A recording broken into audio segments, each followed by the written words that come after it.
நம்ம உட்காருவோம். கர்த்தருடைய நாமத்துக்கு மகிமை உண்டாகட்டும். இந்த சாயங்கால வேளையில தேவன் நம்மோடு இடைப்பட போற கிருபைக்காய் தேவனை நாம் ஸ்தோத்திரிப்போம். ஒரு எதிர்பார்ப்போடு இருப்போம். எங்கே 2-3 பேர் என் நாமத்தினாலே கூடி இருக்கிறீர்களோ அவர்கள் மத்தியில 15 நிமிஷம் கழிச்சு வரேன், முடிஞ்சா வரேன், மனசு இருந்தா வரேன்னு சொல்லாம இருக்கிறேன் என்று சொன்னவர் நம்ம மத்தியில இருக்கிறார். கர்த்தருடைய வார்த்தையை கேட்போம். கர்த்தர் நல்லவர். தொடர்ந்து வாங்க. நான் பொதுவாக நீ பேச கூப்பிட்ற சபையில் நான் சொல்லுவேன், இடநாளில் கூப்பிடாதீங்க. அப்புறம் ஏன் கூப்பிட்டேன்னு வருத்தப்படுவீங்க. ஏன்னா அந்த செய்தி எல்லாத்துக்கும் பிரயோஜனப்படும்.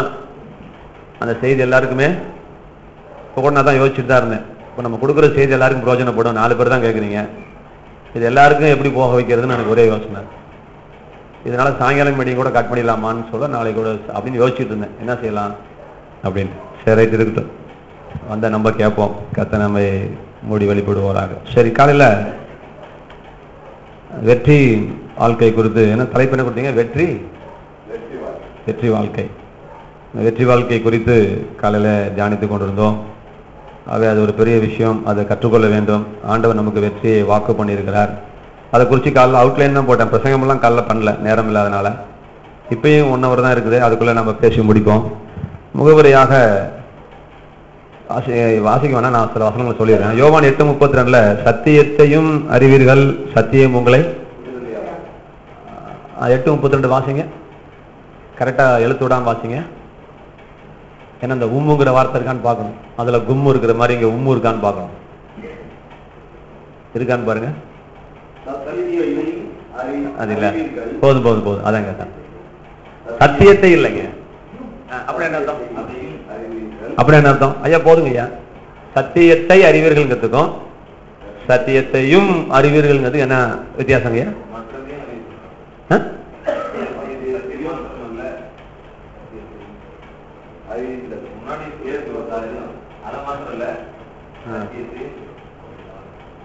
பரவாயில்ல ஐயா, கரெக்டா வந்துட்டார். இலக்கணம் படிச்சுட்டு வர போல இருக்க.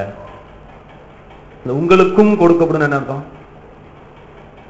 கொடுங்கள் அப்பொழுது உங்களுக்கும் கொடுக்கப்படுங்கிறார். அதுக்கு என்ன அர்த்தம்? யோசிக்காம பேசுறீங்க, பரவாயில்ல. அதே மாதிரிதான் இதுங்கய்யா. உங்களுக்கும் கொடுக்கப்படும்னா எல்லாத்துக்கும் கொடுத்துட்டு இருக்கிறேன், உனக்கும் கொடுக்குறேன், நீயும் வாங்கிக்கோ. நீயும் கொடுத்தா உனக்கும் கிடைக்கும். அப்படி நீ கொடுத்தா உனக்கும் கிடைக்கும். எல்லாரும் கொடுத்து வாங்கிட்டு இருக்கிறாங்க, நீ கொடுத்தா உனக்கும் கிடைக்கும். அப்படி புரியுதுங்களா? அது மாதிரி இப்ப இங்க என்ன சொல்றேன்னா, எதையோ தெரிஞ்சுக்கிற. சினிமா ஞானம் எப்படி, கிரிக்கெட்ல எப்படி நடக்கிறது, அரசியல்னா என்ன, எல்லாம் தெரிஞ்சுக்கிற. 10 பைசாவுக்கு பிரயோஜனம் கிடையாது, 10 தம்படிக்கு பிரயோஜனம் கிடையாது. கர்த்தர் சொல்றாரு, எப்பா அதுக்கு எவ்வளவு டைம் வேஸ்ட் பண்ற, என்னென்னமோ தெரிஞ்சுக்கிற. சத்தியத்தையும் கொஞ்சம் தெரிஞ்சுக்கோப்பா. எதையோ தெரிஞ்சுக்கிற, சத்தியத்தையும் அறிந்து கொள். அது எதுவுமே உன்னை விடுவிக்காது, ஆனால் சத்தியம் உன்னை விடுதலையாக்கும். அப்ப இதுல 2 காரியத்தை அண்டர்ஸ்டுட். என்னன்னா, சத்தியத்தை அறியும் வரைக்கும் உனக்கு விடுதலை இல்லைங்கிறது ஒரு சத்தியம். சத்தியத்தை அறியும் வரைக்கும், இது புரியலையா பாருங்க. சத்தியத்தை அறிஞ்சா விடுதலைங்கிறாரு. அப்ப சத்தியத்தை அறியும் வரை உனக்கு என்ன இல்லை? விடுதலை இல்லை. அப்ப விடுதலை வேணும்னா சத்தியத்தை அறியுங்கன்னு சொல்றாரு. உங்களுக்கு ஏதாவது ஒரு காரியத்துல விடுதலை வேணும்னா தேவனுடைய பதில் என்னன்னா, சத்தியத்தை அறிந்து கொள், அந்த சத்தியம் உன்னை விடுதலையாகும். இது புரியுதுங்களா? விடுதலை சத்தியம் உங்களை விடுதலையாக்காது. எந்த சத்தியத்தை நீ அறிகிறாயோ அந்த சத்தியம் தான் உன்னை விடுதலையாக்கும். இது முதல் வெளிப்பாடு. புரியுதுங்களா? சத்தியம் உங்களை விடுதலையாக்காது. சத்தியத்தையும் அறிவீர்கள், அறிந்த சத்தியம் உங்களை விடுதலையாக்கும். புரியலையா?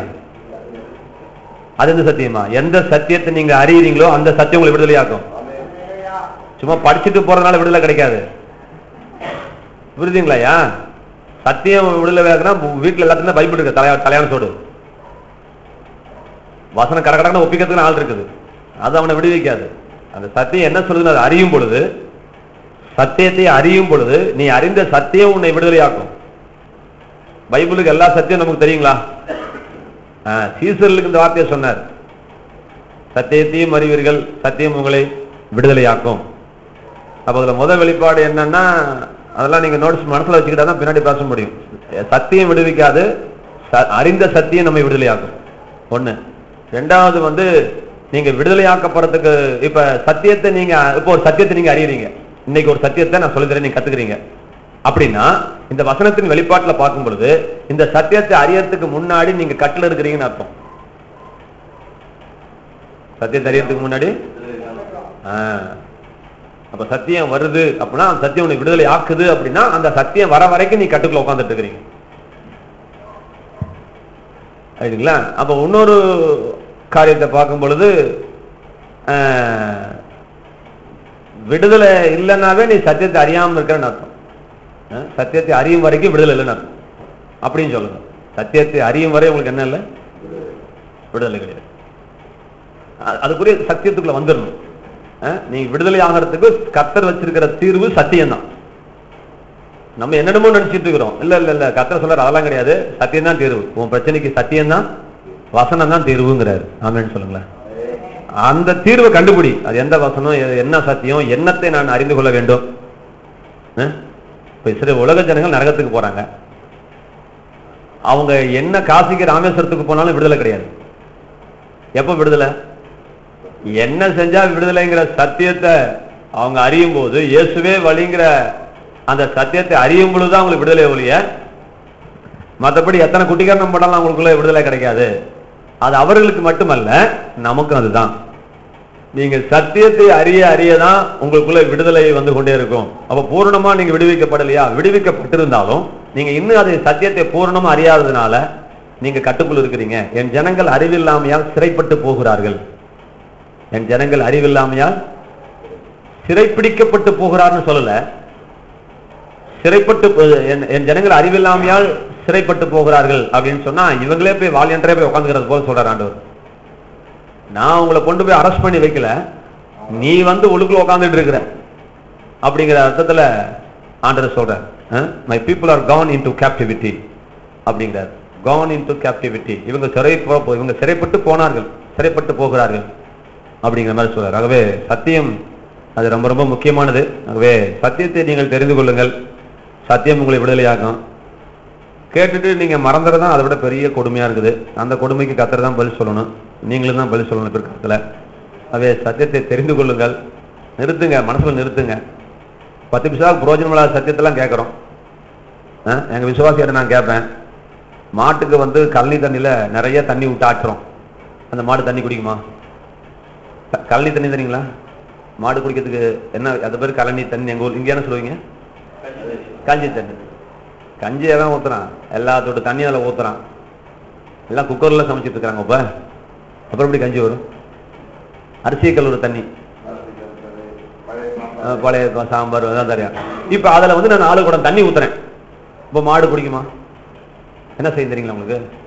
உள்ள ஒருத்தர் நோண்டி பார்த்து குடிச்சு பார்த்துட்டு அப்படின்னு ஒரு துப்பு துப்போம். அப்ப என்ன சொல்றேன் ஜனங்க கிட்ட, எப்ப ஒரு மாட்டுக்கு தெரியுதியா பச்சை புல்லுக்கும் காஞ்ச புல்லுக்கும் வித்தியாசம்? தெரியலையா? பச்சை புல்லாம் வெளுத்து கட்டுது, காஞ்ச புல்லாம் கொஞ்சோண்டுக்கு தெரிஞ்சுட்டு வந்துருது. அது பார்த்து ஒரு 2 வருஷத்துக்கு முன்னாடி புல்லுன்னா காஞ்ச புல்லாம் அப்படியே தெரிஞ்சுட்டு வந்துருது, திங்க கூட மாட்டேங்குது. இப்ப மாட்டுக்கு புண்ணாக்கு நிறைய போட நல்லா திங்குது, புண்ணாக்கு குறைச்சு தண்ணி நிறைய ஊத்தினா அது குடிக்க மாட்டேங்குது. அப்ப மாட்டுக்கு வித்தியாசம் தெரியுதுல்ல சார்?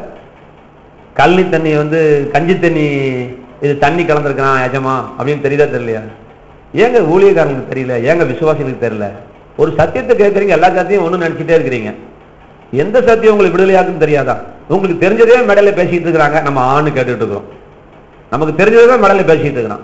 உன்னை பரிசுத்தம் பண்ணணுங்கிறாங்க, அதெல்லாம் ஆண் தான் கேட்டுட்டு இருக்கிறோம்.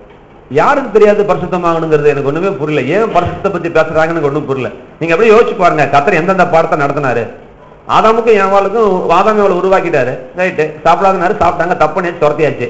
இப்ப அடுத்த ஆதியாகமம் 4ல சாப்டர் ஆரம்பிக்குது. என்ன பாடம் ஆரம்பிச்சாரு? பரிசுத்தத்தை பத்தியா? சொல்லுங்க. ஆதியாகமம் 4ல என்ன பாடம் கத்து கொடுத்தாரு? காணிக்கையை பத்தி சொல்லி கொடுக்குறாரு. எதை பத்தி? அவரே காணிக்கை பத்தி பேசுறாரு. ஏன் பரிசுத்தத்தை பத்தி பேசுறது? நான் கேட்கிறேன், சொல்லுங்க. பொய் சொல்லக்கூடாது, திருடக்கூடாது, யோக்கியமா இருக்கணும்னு சொல்லி தருது ஆண்டவர். ஏங்க ஆண்டவர் சொல்லல? யோசுவாவை கூப்பிட்டு உட்கார வச்சுன்னா மரியாதையா பரிசுத்தமானு சொல்றது இல்லையே? பாடமே இதுதான். யோசுவா 1:8 இந்த நியாயப்பிரமாண புத்தகம் உன் வாயை விட்டு பிரியாதிருப்பதாக, அப்பொழுது நீ உன் வழியை வாய்க்க பண்ணுவாய், வெற்றி புத்திமானாயும் திகழ்வாய். இங்கிலீஷ்ல 2 வார்த்தை, you will be victorious and you will be prosperous. நீ செழிப்புள்ளவனாக இருப்பாய், நீ வெற்றியாளனாக இருப்பாய். You will have good success. அப்ப இந்த 2 வார்த்தையை ஏன் போட்டாரு? கர்த்தர் தெரியாம போட்டாரா? என் ஜனங்கள் பரிசுத்தம் இல்லாமல் சங்காரம் மாறன்னு சொல்றது, என் ஜனங்கள் ஏன் அப்ப அறிவை கொண்டு போய் போறாரு? அதையும் யோசிக்கணும் இல்ல? என்னங்க ஏன் தாமஸ் ஐயா, புரியுதா புரியலையா?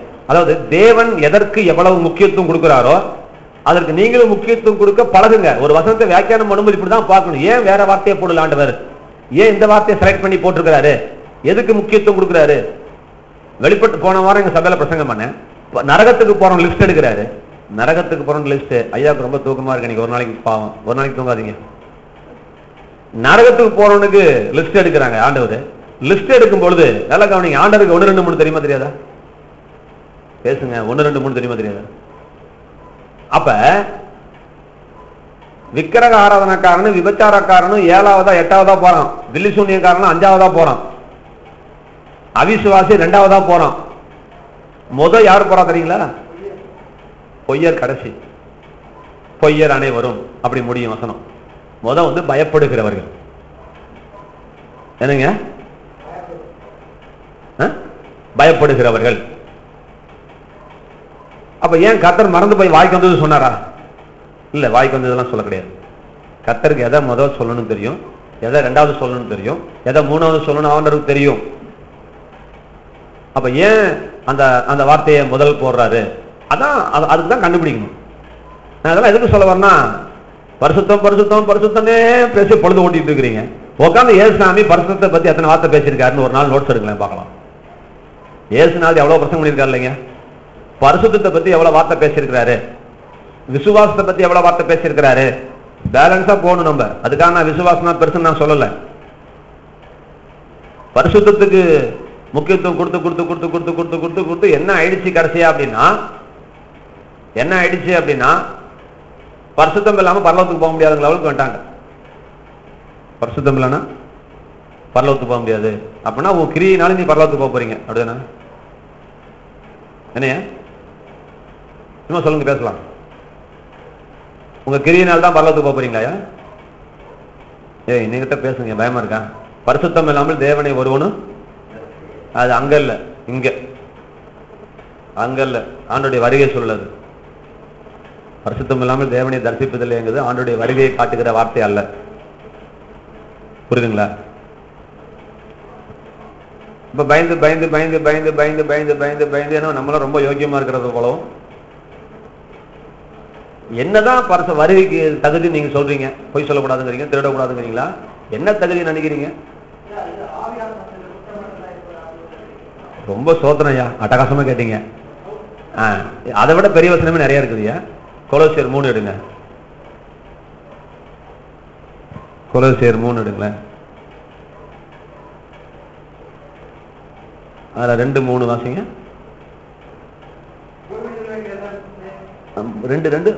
2 தானே? கொலோசியர் 3ல 2வது வசனம் என்ன? 3 வாசிங்க. 3 வாசிங்க.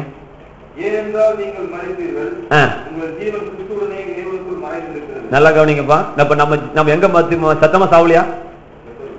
செத்துட்டோம். ரைட்டு. மரித்தீர்கள், உங்கள் ஜீவன் கிறிஸ்துவனுடைய கூட அப்பாடி தேவனுக்குள் இணைஞ்சிருக்கு. இப்ப அடுத்த வசனம், இது எப்ப வெளிப்படுவாரு? இப்ப நம்ம ஜீவன் எங்க போயிடுச்சு? இப்ப அவர் வெளிப்படும் போது நம்ம ஜீவன் அவருக்குள்ள தான் இருக்குது, பத்திரமா தானே இருக்குது. அவர் வெளிப்படும் போது சொல்லுங்கய்யா, அவர் வெளிப்படும் போது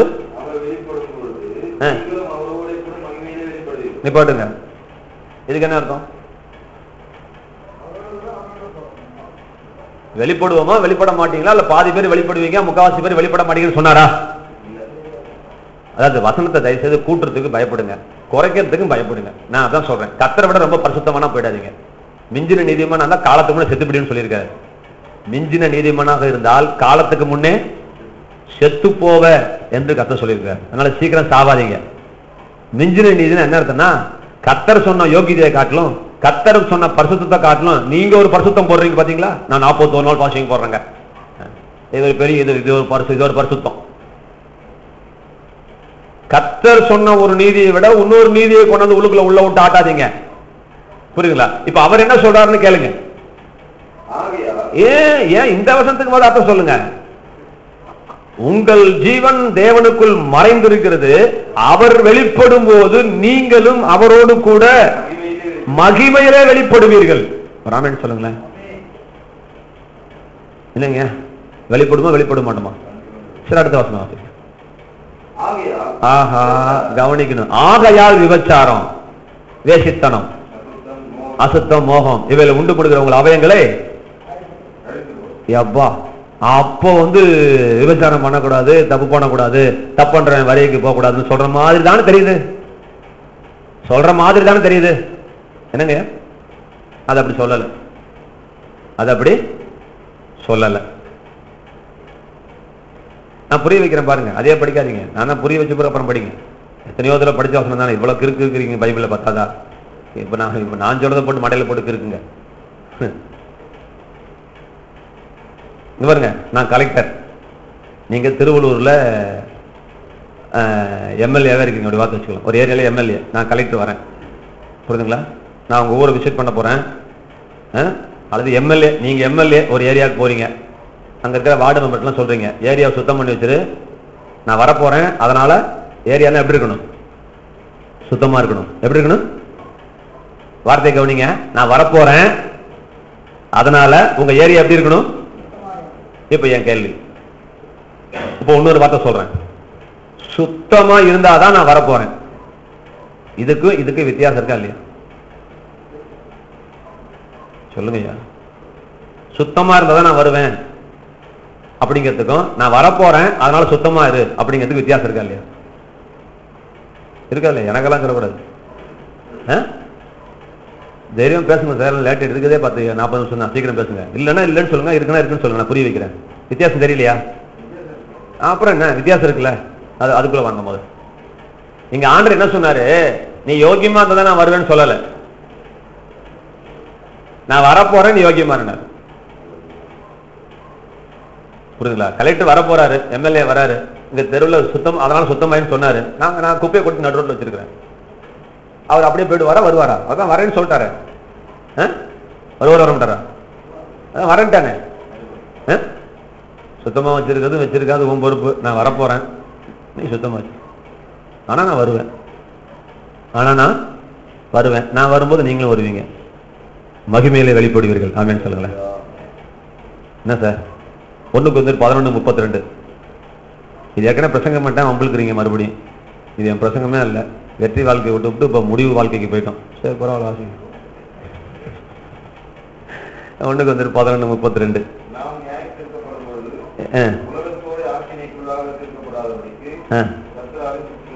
நிப்பாடுங்க. எல்லாம் நியாயத்திருப்புன்னு பயந்து நடுங்கிட்டு இருக்கிறீங்க. எனக்கு ஒன்றும் புரியல, ஏன்னா அப்படி நடுங்கி சாவுறீங்களோ தெரியல. நியாயத்திருப்புனா நியாயத்திருப்புனா என்னங்க? நியாயமான தீர்ப்பு, நியாய தீர்ப்பு, சரிதானே? எக்ஸாம் எழுதிருக்கீங்க, ரிசல்ட் போட போறாங்க. இதுல என்ன பயம் இதெல்லாம் இருக்கு? இதுல என்ன பயம்? படிக்காம தானே பயப்படணும். நீ படிச்சவங்க நீ ஏன் நடிக்கிட்டு கிடக்குற?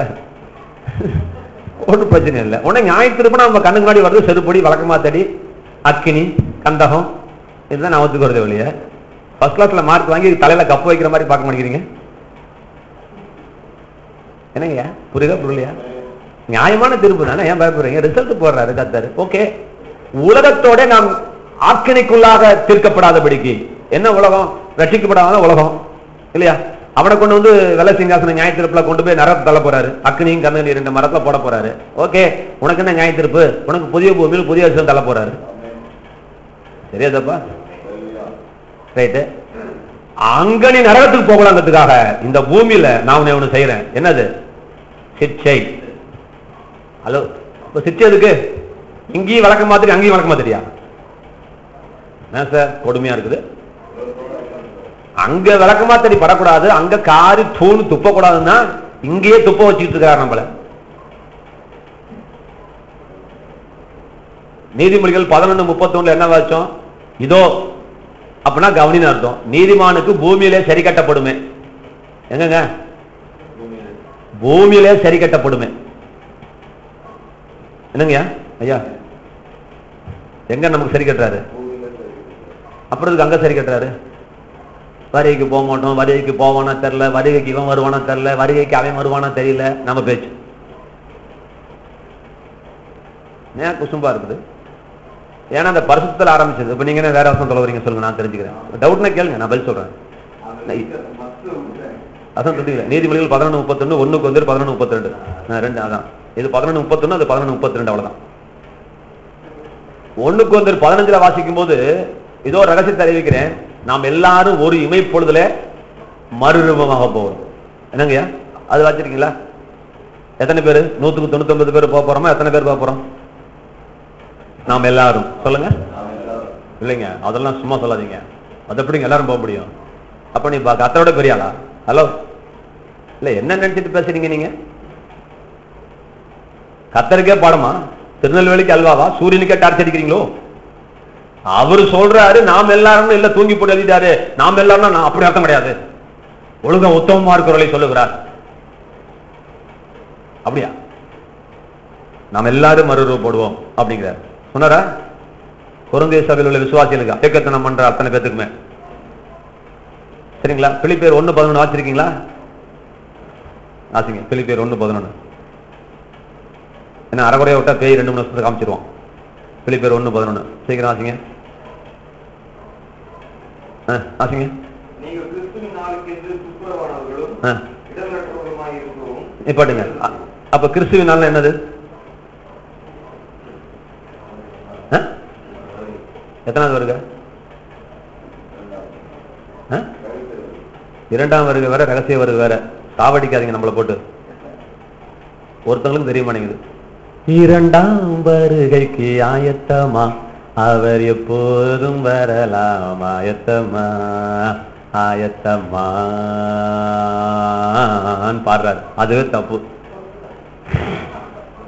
இரண்டாம் வருகை கதை வேற சார். அவர் இரண்டாவது பூமிக்கு வர மாட்டார் சார். மத்திய ஸ்டாப் ஆகுறாரு. நம்மளை எடுத்துட்டு போறதுக்கு தூதர்கள் வராங்க. நம்ம எல்லாரும் எடுத்துக்கொள்ளப்படுகிறோம், அழைத்து கொண்டு போகல. ராப்சர் என்றால் எடுத்துக்கொள்ளப்படுதல். கேப்சர் மாதிரி ராப்சர், ரகசிய வருகை. வந்து கூட்டிட்டு போறதுக்கு பேர் ராப்சர் இல்ல, அது அழைத்து கொண்டு செல்லுதல். அது பிக்கப் சொல்லுவோம் இல்ல, அது போல. அது பிக்கப் பண்ணிட்டு போலான்னு நம்மள ராப்சர் பண்றாரு. அப்படி என்ன அர்த்தம்? அவர் வரலன்னு அர்த்தம். அவர் மத்திய ஆகாசத்துல நிப்பாரு. அங்க இருந்து மேக்னெட் இழுக்கிற போல தேவதூதர்கள் வந்து நம்ம இழுத்துட்டு கூட்டிட்டு போவோம். அது பேர் ராப்சர். இரண்டாம் வருகை நீங்கள் எப்படி பார்க்கலாம் அதே போல நான் மறுபடியும் வருவேன்னு சொன்னாரே, அதான் செகண்ட் கம்மிங். யாக்கோபு 1 வாசிக்கிறமே, 1000 பரிசுத்தவானோடு இறங்கி வருவார், 1000 வருட அரசாட்சிக்கு இறங்கி வருவார். அது செகண்ட் கம்மிங். இது ராப்சர். சரிங்களா? ரைட். இப்ப கிறிஸ்துவின் நாள்ல அது செகண்ட் கம்மிங்கா ராப்சரா ரகசிய வருகையா? கொஞ்சம் டைம் கொடுங்கிறீங்களா? சொல்லுங்க சார். கிறிஸ்துவின் நாள்னா தெரியாது உங்களுக்கு? அட சொல்லுங்க. கிறிஸ்துவின் நாள்னா ரகசிய வருகையை காட்டுது.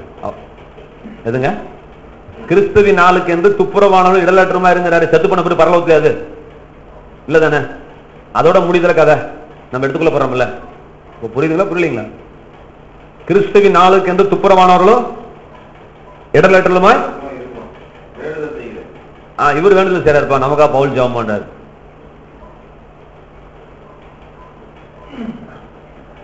ராஜா வர போறாரு, உங்களை கூட்டிட்டு போக போறாரு. கிழிஞ்சு போன சொக்காய போட்டு துவைக்காத சொக்காய போட்டுட்டு வராதப்பா, துணி நல்லா இருக்குன்னு சொல்லி நான் வேண்டிக்கிறேன் உடனே அப்படிங்கிறார். கொஞ்சமா துவைச்சு கந்தையானாலும் கசை கட்டு கூலானாலும் குளித்து குடிங்கிறது போல. அவர் வரப்போறது உண்மைதான். அவருடைய ஸ்டேட்டஸ் நீ ஈக்குவலா போக வேணாமா? அதனால யோகியமா இருக்கிறார். யாரும் இல்ல, நீ யோகியமா இருந்தாலும் இல்லாட்டினாலும் உன்னை கத்தரை கூட்டிட்டு போக போறாரு. இதுதான் சத்தியம். கிறிஸ்துவின் நாள்லாம் புரிஞ்சுக்கிட்டீங்களா? இப்ப 1 Corinthians 5 வாங்க. 1 Corinthians 5 1வது வசனத்துல இருந்து. ஐயோ சரி சாமி, இது யாரு? தகப்பனுடைய மனைவி யாருங்க? அம்மாவா? தகப்பனுடைய மனைவிக்கும் அம்மாவுக்கும் வித்தியாசம் இருக்கு. என்னங்கய்யா பிரதர் சொல்லுங்க. நீங்க ஊன்னு சொன்னா அர்த்தப்படி போவேன். தகப்பனுடைய மனைவி வேற, அம்மா வேற. சந்தேகமா இருக்கா? ரெண்டு ஒன்று தானே. அப்படியே தகப்பனுடைய மனைவின்னு போட்டுருக்காங்க. உங்க அப்பாவுக்கு 7 பொண்டாட்டி இருந்தா உங்களுக்கு எல்லாரும் அம்மாவா? அப்புறம் பேசுறீங்க. அதனால சொல்றாரு, தகப்பனுடைய மனைவினா மறுமனை ஆட்டின்னு அர்த்தம், கீப்பர்னு அர்த்தம். அப்பா யாரை வச்சு செட் பண்ணிருக்கிறாரு, ரூபனாவது காப்பனாவது. ஏன் இந்த உலகத்துல எவனுமே இல்லையா?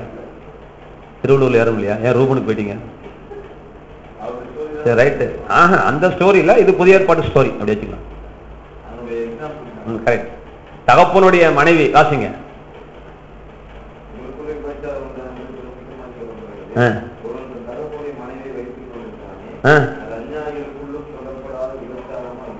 வாசிங்க.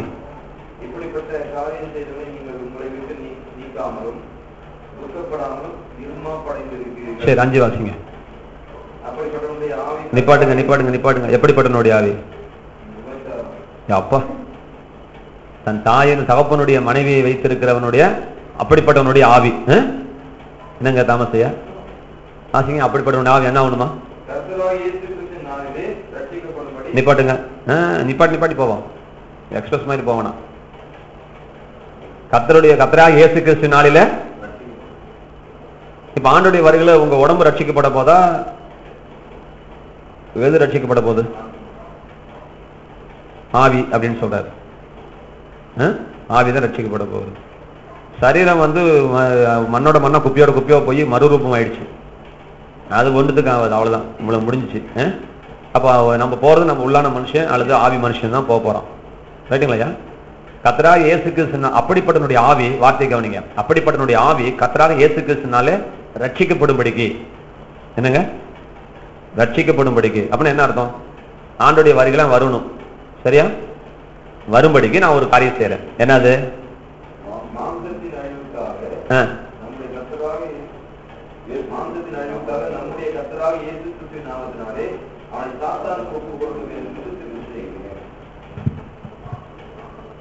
இப்ப என்ன நடக்குது?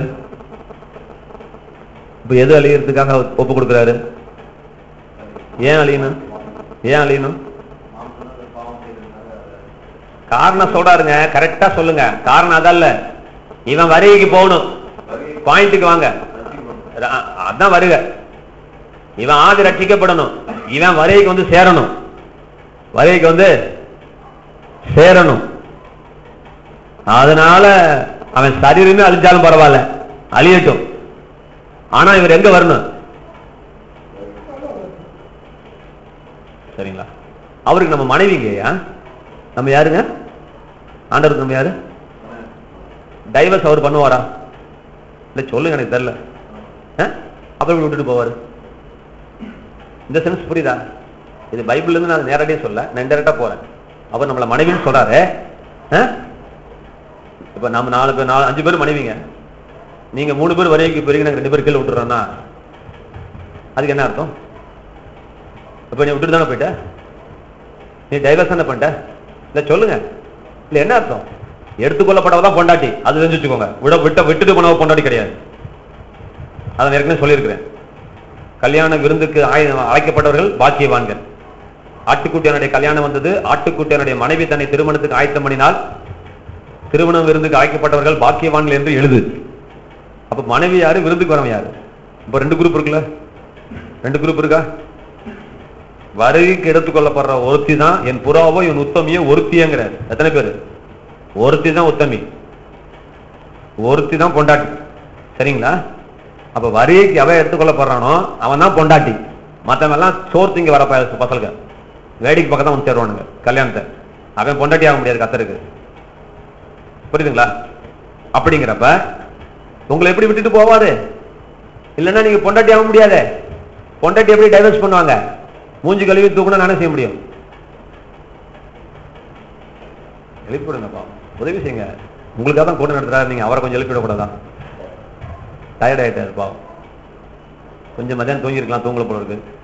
தூங்கிக்கிறீங்க மீட்டிங். அப்ப ஒரு ஊழியக்காரன் ரெடியா இருக்கணும். பாத்ரூம்லாம் போயிட்டு தான் மேலே ஏறணும். அங்க போயிட்டு அடைச்சிட்டு உட்காந்துட்டு கூட வயிற்று கலக்குது, இதை அடைக்குது, எல்லாம் சரி பண்ணிட்டு தான் மேடைக்கு ஏறணும்.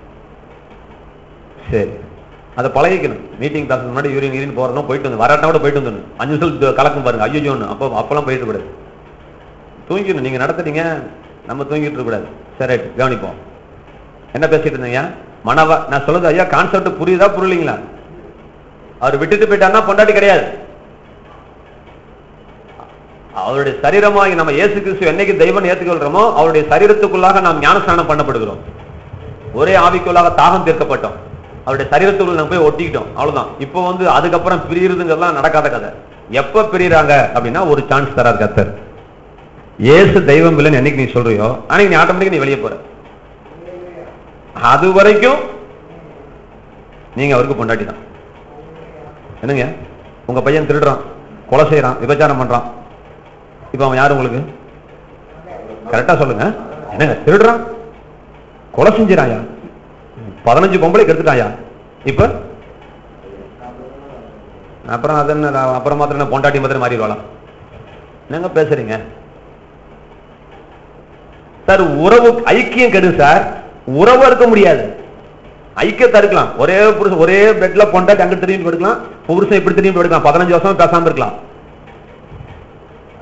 நீ சாகுற வரைக்கும் பேசாம இரு. மூஞ்சில முழிக்க மாட்டேன்னு சொல்லி நீ ஒரு ரூம்ல படு, நானும் ரூம்ல படு, ரைட்டு. நீ யாரு அவளுக்கு?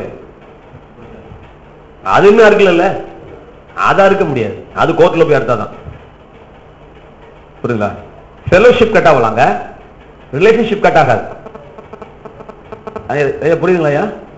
ஐயா சொல்றேன், ஃபெலோஷிப்னா ஐக்கியம், ஐக்கியம் கட் ஆகும். அப்பயும் புள்ள பேசாத அப்பயும் எத்தனையோ பேர் இருக்கிறான். அதனால அப்பயும் எனக்கு புள்ளன்னு சொல்ல முடியாது, புள்ள அவனுக்கு அப்பம் இல்லைன்னு சொல்லவே முடியாது. ஃபெலோஷிப் வேற, ரிலேஷன்ஷிப் வேற. அப்ப கர்த்தருக்கு நமக்கு கணவன் மனைவிங்கிற உறவு இருக்குது, தாய் தகப்பன் பிள்ளைங்கிற உறவு இருக்குது. அது அவரே நினைச்சா இருக்க முடியாது. ஏன் சார்? இப்ப நீங்க போய் கோர்ட்ல போயிட்டு இவன் எனக்கு புள்ள இல்லை அப்படிங்கிறீங்க, எனக்கு புள்ளையா வேணாம், எனக்கு அவன் புள்ள இல்லை, எனக்கு கோர்ட்ல தீர்ப்பு கொடுங்க, கொடுப்பானா? என் கேள்விக்கு பதில் சொல்லுங்க. என்னங்க தெரியலங்கிறீங்க, என்னங்க இது கூட தெரியாம எப்படிங்க? அப்படிலாம் கிடையாதுங்க, சட்டம் கிடையாதுங்க. தெரிஞ்சுக்கோங்க, அப்படிலாம் உலக சட்டமே கிடையாது.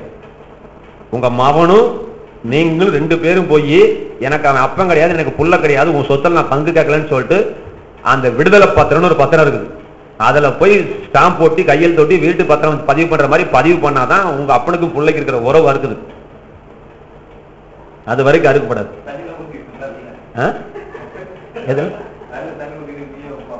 அதெல்லாம் சும்மா வாயில சொல்லலாங்க, வாயில சொல்லலாங்க, சட்ட ரீதியா சொல்லுங்க. புரியுதுங்களா? சட்ட ரீதியா வேணும்ல. என் 2 வீலரை உங்ககிட்ட தரேன், நீங்க வாங்கிட்டு வச்சுக்கோங்க தரேன், நீங்க வாங்கிட்டு போயிடுவீங்களா? நீங்க முட்டாள்னு அர்த்தம். நாளைக்கே போன் பண்ணி என் வண்டியை திருட்டு போயிட்டாங்க, ரிட்டர்ன் டாக்குமெண்ட் வேணும்ல சார்? அது மாதிரி தான் சொல்லுவேன். சரிங்களா? அப்ப அவர் நம்மள டைவர்ஸ் பண்ண மாட்டாரு, வரிகளை விட்டுட்டு போகிறதுக்கு வாய்ப்பே.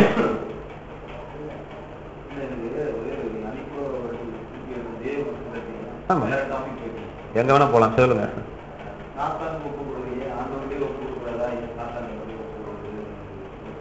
சரி சரி, சாத்தானுக்கு ஒப்பு கொடுக்குறேன். ஏன்னா கவனிங்க, அதாவது சாத்தான ஒருத்தருக்கு தான் செய்றான். அதனுடைய கான்செப்ட் நம்ம எப்படி புரிஞ்சுக்கணும்னு சொல்றேன். வீட்டுக்குள்ள இருக்கிற வரைக்கும் வெயில் நிழல், வீட்டை விட்டு வெளியே போனா வெயில். புரியுதுங்களா? வீட்டுக்குள்ள இருக்கிற வரைக்கும் வெயிலுங்க பாதுகாப்பு, வீட்டை விட்டு வெளியே போனா பாதுகாப்பு இழக்கிறோம், வெயிலோ மழையோ பாதிக்கப்படுது. அப்ப ஆண்டோடைய வார்த்தைக்குள்ள இருக்கிற வரைக்கும் ஆண்டோடைய பாதுகாப்பு நமக்குள்ள இருக்கும்.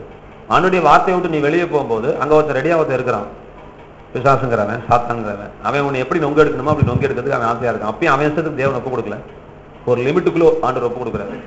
அது ஒப்பு கொடுக்குறான்னா அதையும் மட்டுப்படுத்துறாரு, அவன் நிறைய தொடக்கூடாதுன்னு சொல்லிட்டு.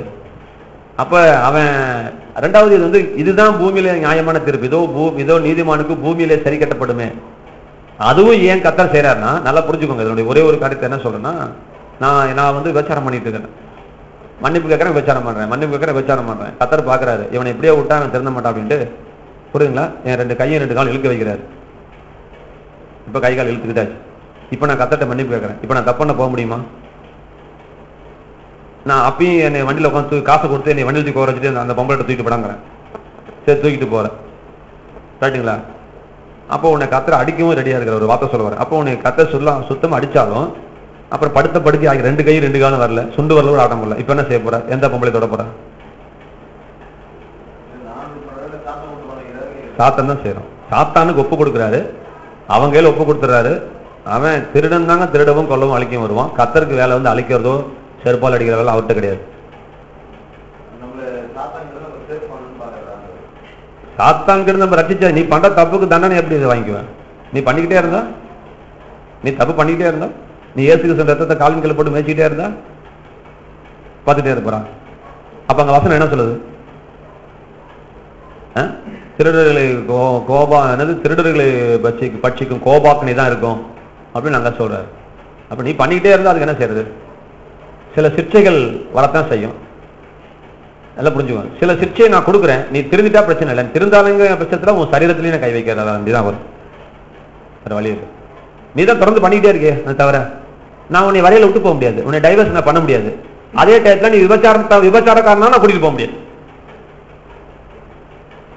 சொல்லுங்களா, நான் டைவர்ஸ் பண்ண மாட்டேன். நீ விபச்சாரக்காரனா பார்த்துட்டு இருக்க மாட்டேன். விபச்சாரக்காரனா உன்னை கூட்டிட்டு போக முடியாது. அப்ப என்னதான் வழி? நான் திருத்தி பாக்குறேன், பணம் லாஸ் ஆகுது, மானம் கெட்டு போகுது, அப்பயாவது நீ மனம் திருந்துன்னு, நீ அப்பயும் திருந்தல அப்படிங்கிற பட்சத்துல கடைசியா உன் சரீரத்துல கை வைக்கிறேங்கிறாரு. அது இருக்க வந்து ஆட்டாடுற, நான் அங்கேயும் கை வைக்கிறேன். அப்ப அப்ப அப்ப அடங்குவல்ல அப்படிங்கிற. சரி, நமக்கு மேட்ரு அதல்லங்க. நான் சொல்ல வரது என்னன்னா, நமக்கு வருகைக்கு நம்ம போவோமோ போக மாட்டோமா இதை முதல் கத்துக்கோங்க. போவோமோ போக மாட்டோமா? சுத்தமா இருக்கணுமா இருக்கக்கூடாதா? இருங்க. ஆவி என்ன, ஆத்மான, சரீரம் என்ன, டிரெஸ் முதல்ல சுத்தமா இருக்கணும். ஆமேன்னு சொல்லுங்க. அப்புறம் என்ன, இது என்ன இருக்கு? வசனம் அப்படி சொல்லுது. ஆமா, வசனம் பின்ன அயோக்கியத்தனம் ஆள சொல்லுது நம்மள இல்லையே. ஒழுங்கா இருங்க. அதான் காலைல கேட்டேன், 5ஆம் கிளாஸ் படிக்கிற பையன்கிட்ட, திருடலாமா தம்பின்னு கேட்டேன். என்ன சொல்றான்? அப்ப என்ன பரிசுத்தத்தை பேசிட்டீங்க நீங்க? அவனுக்கு தெரியலையா அவன் எந்த பைபிள் படிச்சாங்க? என்ன பரிசுத்தம் என்ன? அது இயற்கையா இருக்கணுங்க, உங்களுக்குள்ள வரணுங்க. அது இயற்கையா இருக்கணும் சார். சிஎம் மீட் பண்ண போறீங்க நாளைக்கு. என்னங்கய்யா, நாளைக்கு சிஎம் மீட் பண்ண போறீங்க, இந்த பேண்ட் ஷர்ட்ல போவீங்களா? அப்புறம் பேசுறீங்க போல சேவிங் பண்ண போவீங்களா? அப்ப உங்களை ரெடி பண்ணிக்கிறீங்களா? ரெடி பண்ணிக்கிறீங்களா? அது போல ஒரு தெய்வத்தை, தெய்வம் என்னை நான் பாவியா இருக்கும்போது ஏத்துக்கிட்டாரு. அப்ப நான் தெய்வத்துக்கு எவ்வளவு உண்மையா இருக்கணும், எவ்வளவு உண்மையா, அதுல நீங்க உண்மையா இருங்க. அதை விட்டுட்டு அடிப்பாரு, வளப்பாரு, வரிகளை விட்டுட்டு போயிடுவாரு, பரிசுத்தமா தான் வரைக்கு பாருன்னு இப்படி ஒரு உபதேசம் பண்ணக்கூடாது. இது வந்து ஜனங்கள்கிட்ட சொல்லித்தர முடியாது. விசுவாசி சொன்னா அவன் தவறா புரிஞ்சுக்குவான். அப்படிங்கிறதுனால பாச ஆரம்பத்துல பயமுறுத்த ஆரம்பிச்சாங்க. ஒழுங்கா தான் வரைக்கு போக முடியும். 10 கன்னிகள் 5 பேர் எடுத்துக்கொள்ளப்பட்டாங்க, 5 பேர் கைவிடப்பட்டாங்க இல்லைங்களா? அவர் 5 பேரை கல்யாணம் பண்ணிக்குவார் அவரு. அப்ப அது ஊமை. அப்ப அது ஊமை. அப்ப அது எதை காட்டுது? அந்த 10 பேர்ல 5 பேர் வந்து எவன் சொன்னா ரசிக்கப்படவன் ரசிக்கப்படாதவன்னு? ரசிக்கப்படவன் யார் சொன்னா? நான் என்ன சொல்றேன், உங்களுக்கு வந்து கிறிஸ்தவன் தான் பார்த்துட்டு இருக்கிறீங்க, கர்த்தர் முழு உலகத்தையும் பார்க்கிறாரு. அப்ப இந்த 10 பேர் யாருன்னா 10 மார்க்கங்கள். நான் உதாரணம் சொல்ல வரேன். கிறிஸ்தவமும் பரலோகத்துக்கு போதான் முயற்சி பண்ணுது, இந்து மக்களும் பரலோகத்துக்கு போறதான் முயற்சி பண்றாங்க, முஸ்லீம்களும் பரலோகத்துக்கு போறதுதான். அப்புறம் என்ன, இப்படி உலகத்துல 1008 மார்க்கங்கள் இருக்குதே, மதங்கள் இருக்குதே, அத்தனை பேரும் முயற்சி தான் பண்றாங்க. அத்தனை பேரும் முயற்சி பண்ணிட்டு தான் இருக்கிறாங்க. அதனால இது வந்து ரசிக்கப்பட்டவனை கை விட்டுட்டு போறாங்க இல்ல. 2 பேர் மாவரைச்சிட்டு இருந்தா ஒருத்தன் எடுத்துக்கொள்ளப்பட்டான், ஒருத்தன் கைவிடப்பட்டான். ஆமா சார், ஒருத்தன் ரசிக்கப்பட்டதான், ஒருத்தன் ரசிக்கப்படல சார். யார் சொன்னா 2 பேர் ரசிக்கப்பட்டாங்கன்னு? அப்படி சொல்லி வசனம் சொல்லுது அப்படி இல்லையே. நீங்களே எந்த அர்த்தம் எடுத்துக்கிறீங்க சார்? உலகமே அழிஞ்சாலும் கர்த்தர் கரம் பிடிச்சிட்டா அவர் கைவிட மாட்டாருங்க. புரியுதுங்களா? இந்த நம்பிக்கை உங்களுக்குள்ள முதல் இருக்கணும். இது சத்தியம், இது நம்பிக்கை, இதுதான் சத்தியம். உன்னை படுத்த கட்டில் கடையாக்குவேன்னு வெளிப்பட்டது 2 வாசிக்கிறோம். கட்டில் கடையாக்குனாலும் கடையாக்க வர ஒழிய உன்னை விட்டுட்டு போயிடுவார்னு கனவு கூட கண்டாதீங்க. ராமேன்னு சொல்லுங்களேன். தைரியமா இருங்க, நீங்க செக்யூரா இருக்கீங்க, நல்ல பத்திரமா பாதுகாப்பான ஒரு இடத்துல நம்ம இருக்கிறோம், எந்த பயமும் கிடையாது. இப்ப நீங்க ஆர்டரை மீட் பண்ண போறதுனால நீங்க யோக்கியமா இருக்கணுமா இருக்கக்கூடாதா இப்ப நீ முடிவு பண்ணிக்கோ. அது உன்னுடைய விருப்பம். உங்க அப்பாவை கேலி பண்றது, நீ அழுகு ட்ரெஸ் போட்டுட்டு உங்க அப்பாவோட போறது உங்க அப்பாவுக்கு கேவலம் தானே. உங்க அப்பா வந்து இப்போ மினிஸ்டர் மீட் பண்ண போறான், உன்னையும் கூட்டிட்டு போயங்கிறான், நீ கிழிஞ்ச சொக்காயை போட்டு போனா அது நீ யோசிச்சுக்கோ, போட்டுட்டு போலாமா நல்ல சொக்காயை போட்டு போலாமா நீ முடிவு பண்ணிக்கோ. சரி, இதுல டவுட் முடிஞ்சுங்களா? அதனால எல்லாமே சுத்தமா தான் இருக்கணும். நல்ல ஆவி ஆத்மா எல்லாமே சுத்தமா தான் இருக்கணும். அதுக்கு வருகைக்கு சம்பந்தம் இல்லை சார். அதுலதான் வருகைங்கிற வேர்டு வருதா? உங்களை தான் கேட்கிறேன் தாமஸ் பிரதர், வருகைங்கிற வேர்டு வருதா? ஆவி ஆத்மா சரீரம் குற்றமற்றதாய் காக்கப்படுவதாக அப்படிங்கிறதுல வருக வருதா? படிச்சுதான் சொல்ல முடியுமா உங்களால?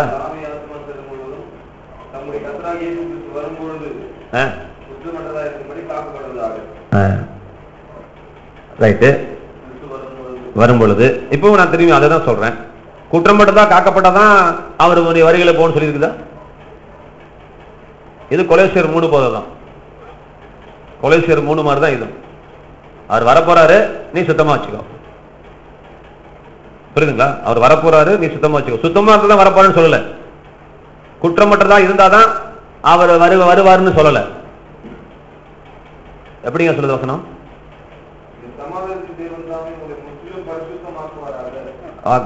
ஆக்குவாராக. சரி, ஆக்கத்தான் போறாரு. ரைட்டு, நாசிங்க.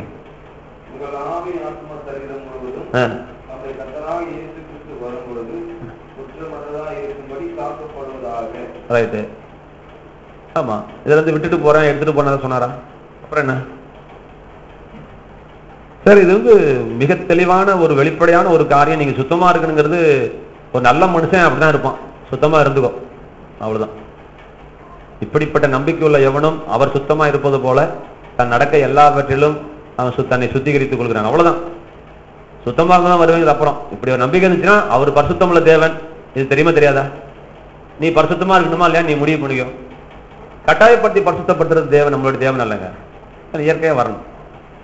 சரி, நம்ம விஷயத்துக்கு போவோம். யோசுவாவின் புத்தகம் 1ஆம் அதிகாரம் 8வது வசனத்துல வெற்றியின் வாழ்க்கைக்குரிய சூட்சமத்தை தேவன் அங்கே சொல்லுகிறார். இதுல நான் வச்சு கொள்ளுகிற இதுல இந்த நியாயப்பிரமாண புத்தகம் உன் வாயை விட்டு பிரியாதிருப்பதாக என்று ஆண்டவர் சொன்னார். இந்த நியாயப்பிரமாண புஸ்தகம் வாயை விட்டு பிரியாதிருப்பதாக.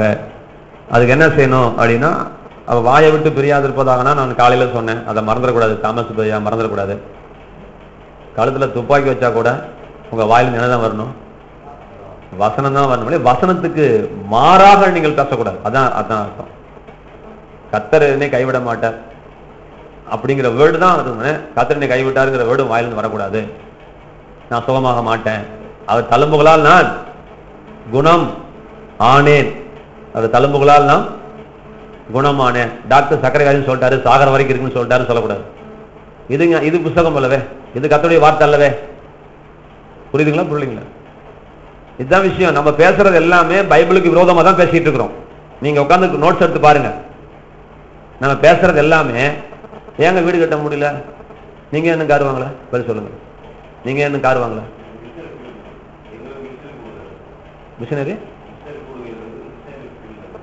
அதனால கார் வச்சு கூடாதா? கார் வச்சு கூடாதா? காரு கார் என்ன வாங்கல? தருவார். இன்னும் ஏன் வாங்கலன்னு கேட்டேன்.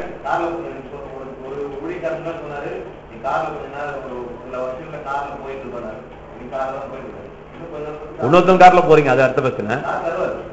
இது வரைக்கும் ஏன் வரலன்னு சொல்லுங்க. இது வரைக்கும் ஏன் வரலன்னு சொல்லுங்க. சரி,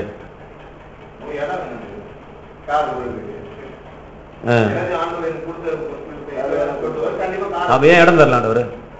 ஏன் இடம் தரலாண்டவரு? அப்புறம் தான் பையன் கார் வரணும்ல. இப்ப இடம் நீங்க இப்ப வீடு இல்லைங்க, அப்ப ஏன் வீடு கட்டல? அதை பேசுங்க. அதுதான் சொன்னேன். பாத்தீங்களா? எங்க வந்தீங்களா? சுத்தி வச்சுங்க பார்த்தீங்களா? எங்கிட்ட என்ன இல்ல? பணம் இல்ல. இதுதான் பேசக்கூடாது. இது நியாயபரமா? இது வசனத்துல காட்டுங்க. பணம் இல்ல, கஷ்டப்படுவேன்னு காட்டுங்க. எங்கேயாவது பணம் இல்ல, அதைத்தான் சொல்ல போறேன். அதாவது நம்ம என்ன பேசினாலும் சுத்தி வளைச்சு நம்ம ஏதோ ஒரு சாக்கு போக்கு சொல்லிட்டே இருப்போம். ஏன் சபை செய்யல, நான் செய்யற ஊழியம் அப்படி, நான் இருக்கிற ஸ்தாபனம் அப்படி, எனக்கு இவ்வளவுதான் இன்கம், இதை தானே பேசிட்டு இருக்கிற. அவர் என்ன சொன்னாருங்கிறத பேசல.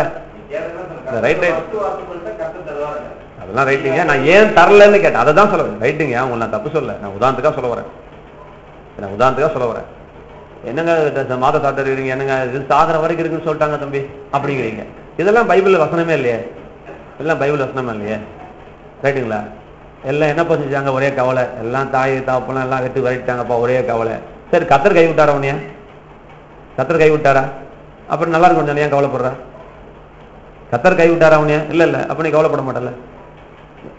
அதான் விஷயம். ஆகவே நான் என்ன சொல்ல வரேன், இது ஒரு வார்த்தை 2 வார்த்தை. இதுதான் யோவான் 15:7 கர்த்தர் சொன்னாரு, ஒருவன் நீ நான் என்னது நான் உன்னிலும் என் வார்த்தை நீங்கள் என்னிலும் என் வார்த்தை உங்களிலும் நிலைத்திருந்தால், நீங்கள் என்னிலும் என் வார்த்தை உங்களிலும் நிலைத்திருந்தால் நீங்கள் கேட்டுக்கொள்வதோ உங்களுக்கு கொடுக்கப்படும்.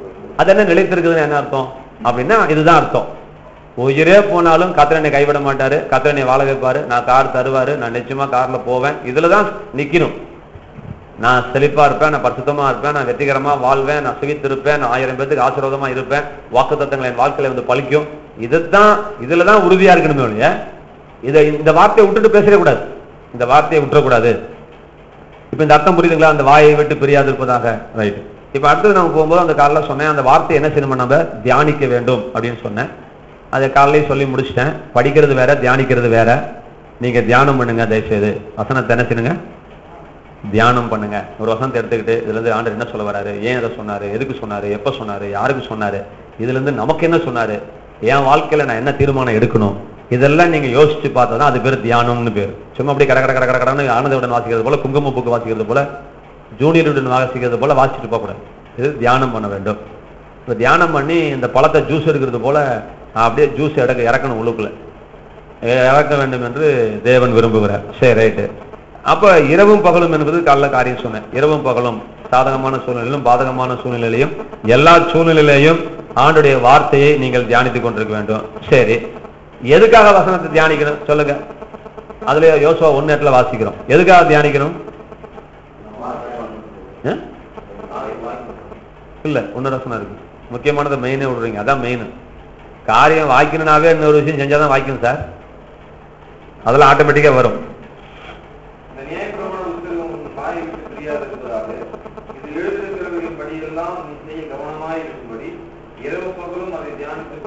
நிப்பாட்டுங்க. இப்ப எதுக்கு தியானிக்கணும்? ஏங்க எதுக்குங்க கவனம்? கரெக்டா சொல்லுங்க ஒளிகார, எதுக்குங்க கவனம்? எதுக்குங்க கவனம்? அப்பா வாசிங்க, தப்புன்றீங்க. இப்பதான் வாசிங்க.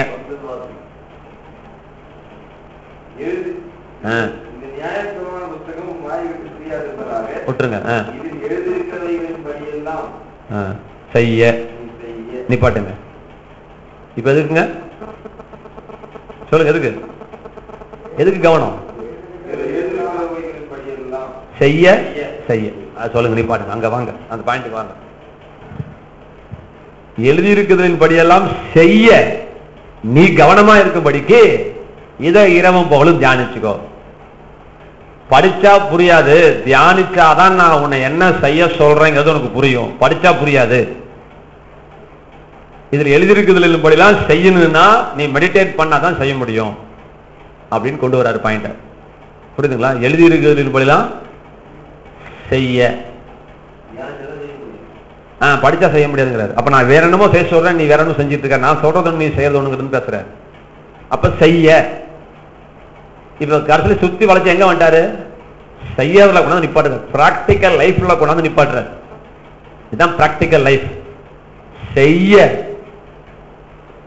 இதை செய்யறதுக்கு தான் உன்னை மெடிடேட் பண்ண சொன்னேன். இப்ப மெடிடேஷன் முக்கியமா, செய்யறது முக்கியமா? செய்யறது தான் முக்கியம். செய்யறது தான் முக்கியம். இதை செய்யறதுக்கு தான் உன்னை மெடிடேட் பண்ண சொன்னேன். இதை செய்யறதுக்கு தான் மெடிடேஷன். ரைட்டுங்களா? அப்ப செய்ய கவனமாக தான் உன்னை தியானிக்க சொன்னேன். நீ தியானிச்சுட்டே இருக்கனால 10 காசு பிரயோஜனம் இல்லை. பேய்க்கு எல்லா வசனத்துக்கும் வியாக்கியானம் தெரியும், ஆனா அவன் செய்ய மாட்டான் இல்லையா? அவன் மெடிடேட் பண்ணாமலே அவனுக்கு வியாக்கியானம் தெரியும், ஆனா அவன் செய்ய மாட்டான். ஆனா கர்த்தர் சொல்றார், நீ பேய் மாதிரி போயிடாத இல்லைங்களா? செய்ய கவனமா இருக்கும்படிக்கு செய்ய இரவும் பகலும் தியானி. இப்ப தொடர்ந்து வாசிங்க.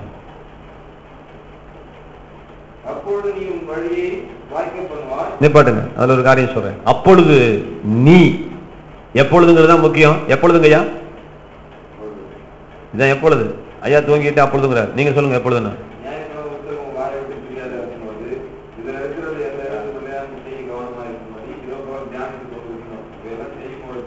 அப்பா, இரவும் போலும் தியானிச்சு உன் வாயில வார்த்தையை விட்டு விலகாம அதன்படி நீ செஞ்சா இத்தனை 3 நிமிடம் தான். ஒண்ணு மெடிடேட் பண்ணு, உன் வாயில வச்சுக்கோ. ரைட்டா?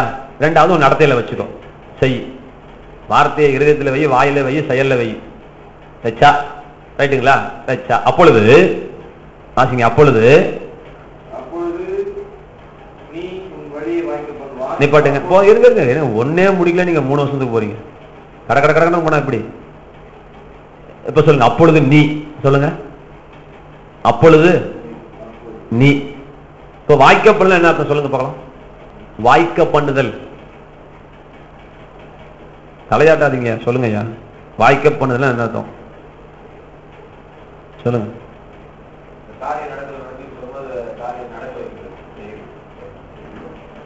நான் உட்காந்துக்கிறேன். சொல்லுங்க. வாய்க்க பண்ணுதல் என்ன அர்த்தம்? அவன் செய்வதெல்லாம் வாய்க்குன்னு சங்கீதம் 1 வாசிக்கிறவனுங்க. என்னங்க அர்த்தம்? உங்களுக்கு கல்யாணம் ஆயிடுச்சா? புள்ள இருக்குதா? எத்தனை படிக்கிறாங்க? 2. பெரிய பையனா படிக்கிறான், 1st ஸ்டாண்டர்டு. அப்ப வாய்க்குன்னு என்ன அர்த்தம் கேட்கறான், சொல்லுங்க. அவனுக்கு புரியுற மாதிரி சொல்லுங்க. அவன் செய்வதெல்லாம் வாய்க்குன்னா அவன் தான் செஞ்சிட்டு இருக்கான். அப்புறம் என்ன வாய்க்குன்னா நடக்குங்கிறீங்க? அவன் தான் செஞ்சிட்டு இருக்கானே.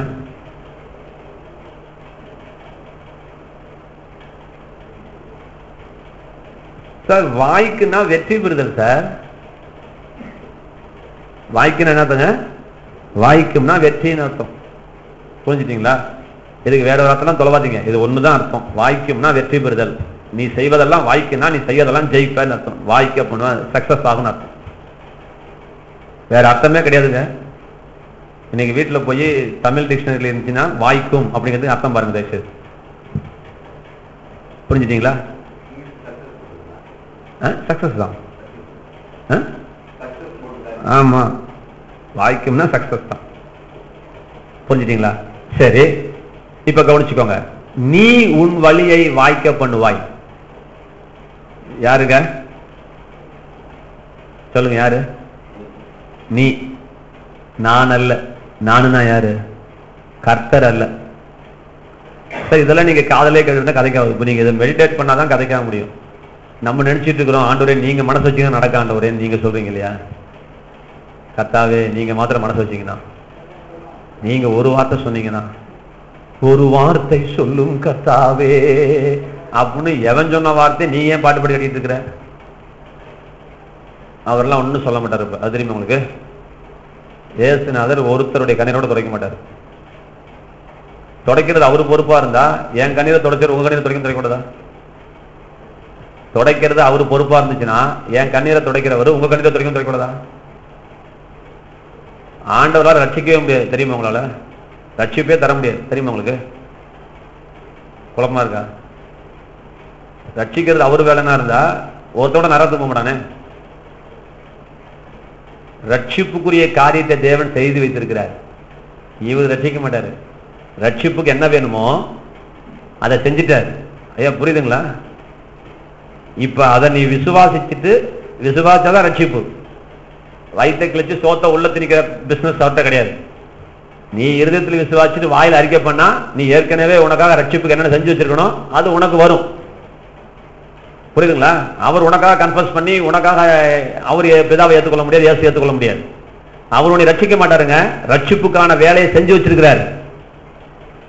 புரியுதுங்களா? புரியலைங்களா? அவர் உங்களை ரட்சிக்க போறது கிடையாது. ரட்சிப்புக்கு உலகத்திற்கு அத்தனை பேரை ரட்சிக்கிறதுக்காக தான் அவர் தொங்கி ரத்தத்தை சிந்திட்டு போயிட்டார்.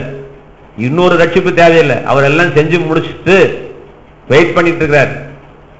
நீ யாரெல்லாம் ஏத்துக்கிறீங்களோ அவன் எல்லாம் பரலோகத்துக்கு சேருவான். சரியா தப்பா? அதே போலதான் என் கண்ணீரை கர்த்தர் துடைப்பார் உட்காந்துட்டு இருக்காதீங்க. உங்க கண்ணீர்லாம் கர்த்தர் துடைக்க மாட்டார். துடைச்சிட்டார் ஏற்கனவே. அதை விசுவாசிச்சுட்டு நீங்க செயல்பட்டீங்கன்னா அந்த கண்ணீர் துடைக்கப்படும். புரியுதுங்களா? புரியலையா? இல்ல ஒத்துக்கிறது கஷ்டமா தான் ஒரு கொண்டு வாங்க வசனத்தை போடுங்க. நான் பேசுறேன் மாற்று வசனத்தை. இப்ப நான் ஒரு 8 வசனம் சொல்றேங்க. நீங்க நோட் பண்ணி வச்சுக்கோங்க. இன்னைக்கு வீட்டுல போய் இதை மெடிடேட் பண்ணுங்க. சின்ன விஷயமா இருந்தாலும் பரவாயில்ல, இதை முதல் தெரிஞ்சுக்கோங்க. கர்த்தருடைய பங்கு என்ன, நம்மளுடைய பங்கு என்ன. ஆஹா, அவர் வேற தூங்கணும் இருக்கிறாரு. 8:40. சரி நான் பாக்குறேன். பாருங்க, எனக்கு ஒண்ணு இல்ல. கலாத்தியர் 6:7 வாசிங்க. எல்லாம் புரிஞ்சுக்கோங்க, லைனா எழுதிக்கோங்க. கலாத்தியர் 6:7.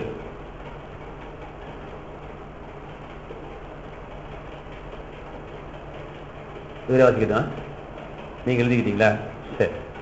மோசம் போகாதீர்கள். தேவன் தம்மை பரியாசம் பண்ண விட்டார். மனுஷன் எதை விதைக்கிறானோ அதே இருக்கும். நல்லா விளங்கிக்கோங்க. நீங்க எதை விதைச்சீங்களோ அதைத்தான் நீங்க அறுத்துக்கிட்டு இருக்கிறீங்க.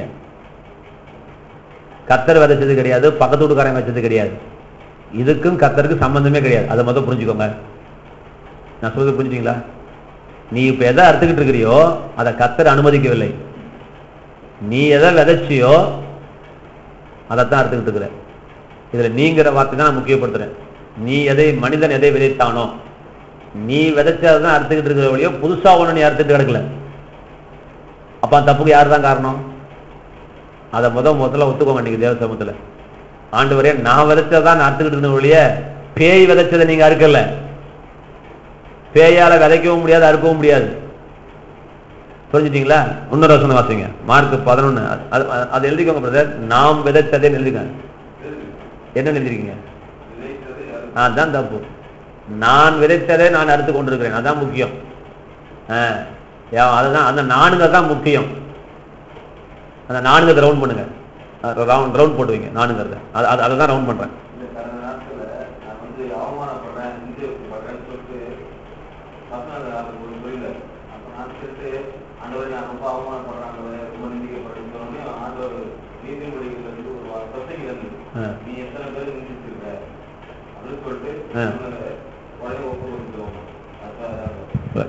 அதனால அவரு சொல்லாதீங்க. இன்னும் வாசிங்க, உங்களுக்கு புரியும் பாருங்க. மார்க் 11:23 நானே சொல்லி எழுதிக்கோங்க. அப்படியே அவன் சொன்னபடி நடக்கும் அப்படின்னு சொல்றாரு. அதாவது நான் சொன்னபடி நடக்கும்னு போட்டுக்கோங்க. அவனை தூக்கிங்க, நான் போட்டுக்கோங்க. நான் சொன்னபடி நடக்கும். அதாவது ஒரு சமுத்திரத்தை ஒரு மலையை பார்த்து நீ பயந்து சமுத்திர தண்டு கொண்டு சொல்லி தண்ணீர் சந்தேகப்படாமல் விசுவாசித்தால் அவன் சொன்னபடி ஆகும் என்று மெய்யாகவே நான் உங்களுக்கு சொல்லுகிறேன். ஐயா கூட கொஞ்சம் போர் அடிக்குது பாவம், கொஞ்சம் கவனிங்கய்யா. பக்கத்துக்காரன் சொன்னது நடக்காது, பிசாசு சொன்னது நடக்காது, கடவுள் சொன்னது நடக்காது. சாரி, நீ சொன்னதான் நடக்கும். நீ சொன்னபடி நடக்கும். நீ சொன்னபடி நடக்கும். அவர் சொன்னபடி அல்ல. அந்த நீ ரவுண்ட் போட்டுக்கிறீங்களா?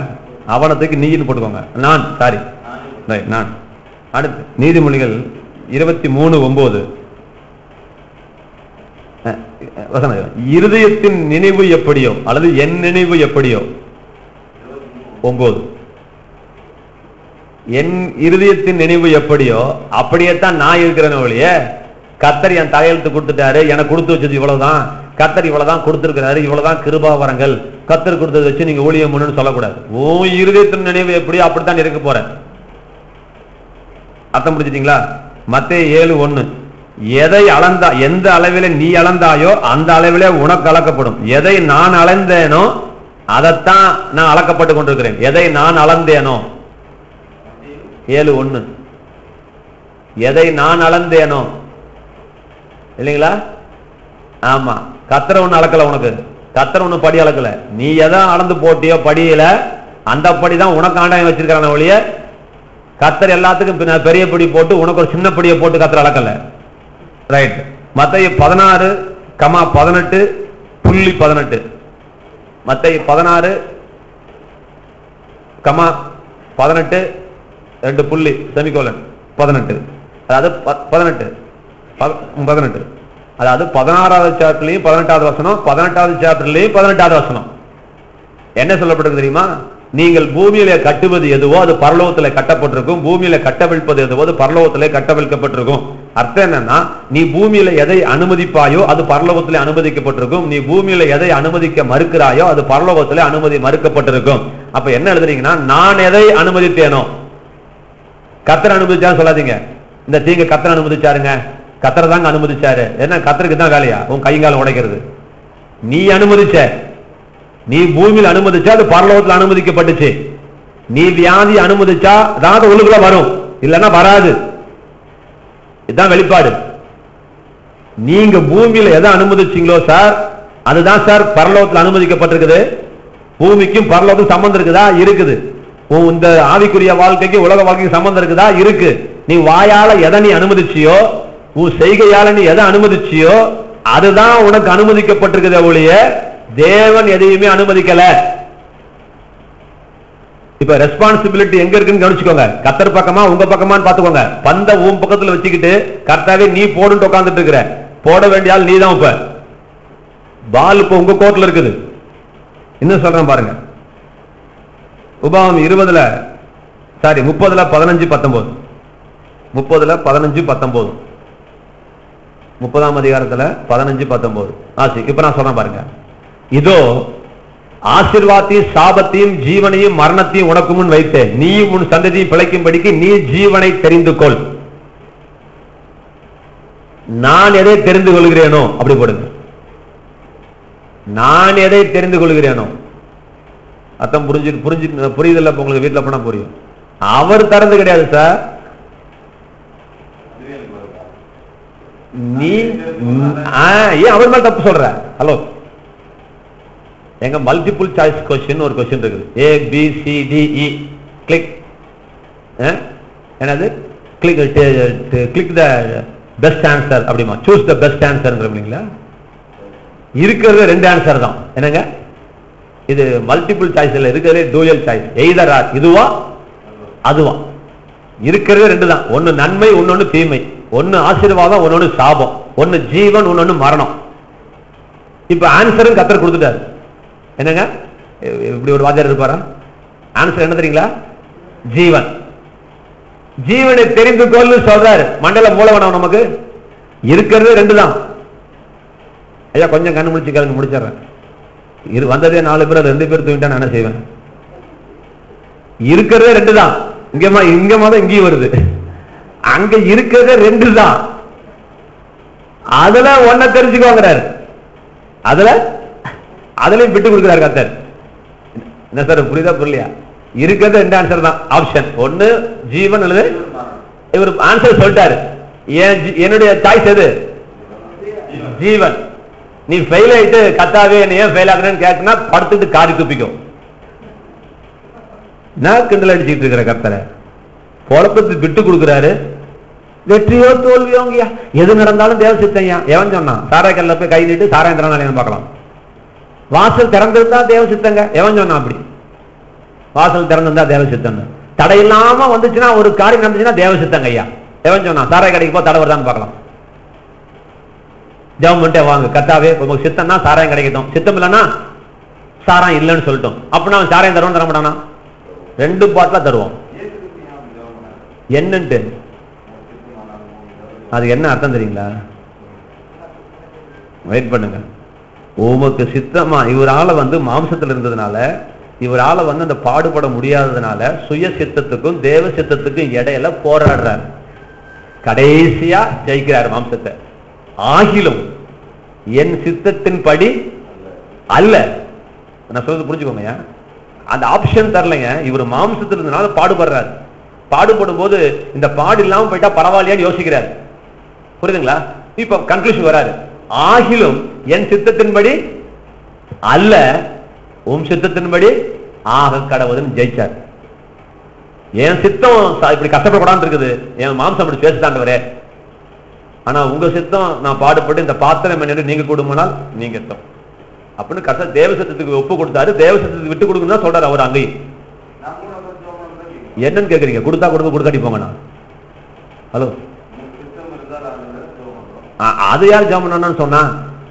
ஐயா அத சொல்லல. ஒரு ஊருக்கு போனா கூட சித்தமானாதான் நாளைக்கு அங்க போவேன்னு யாக்கோபு சொல்ல சொல்றான். அந்த பாயிண்ட் வேற. வெற்றியோ தோல்வியோன்னு ஆப்ஷன் தராதீங்க கத்தட்ட. நீ ஜெயிக்கிறதா ஆண்டவர் சித்தம். ஆமேன்னு சொல்லுங்க. அங்க வாங்க. வெற்றியோ தோல்வியோ உங்க சித்தம். அங்க அப்படி கேட்க கூடாது. தோல்வியே பேசாதீங்க. அதுக்கு ஜீவனை தெரிந்து கொள்கிறாரு. அவர் தான் சொல்லிட்டாரு என் ஆப்ஷன், என் பதில் சொல்லிட்டான்ல.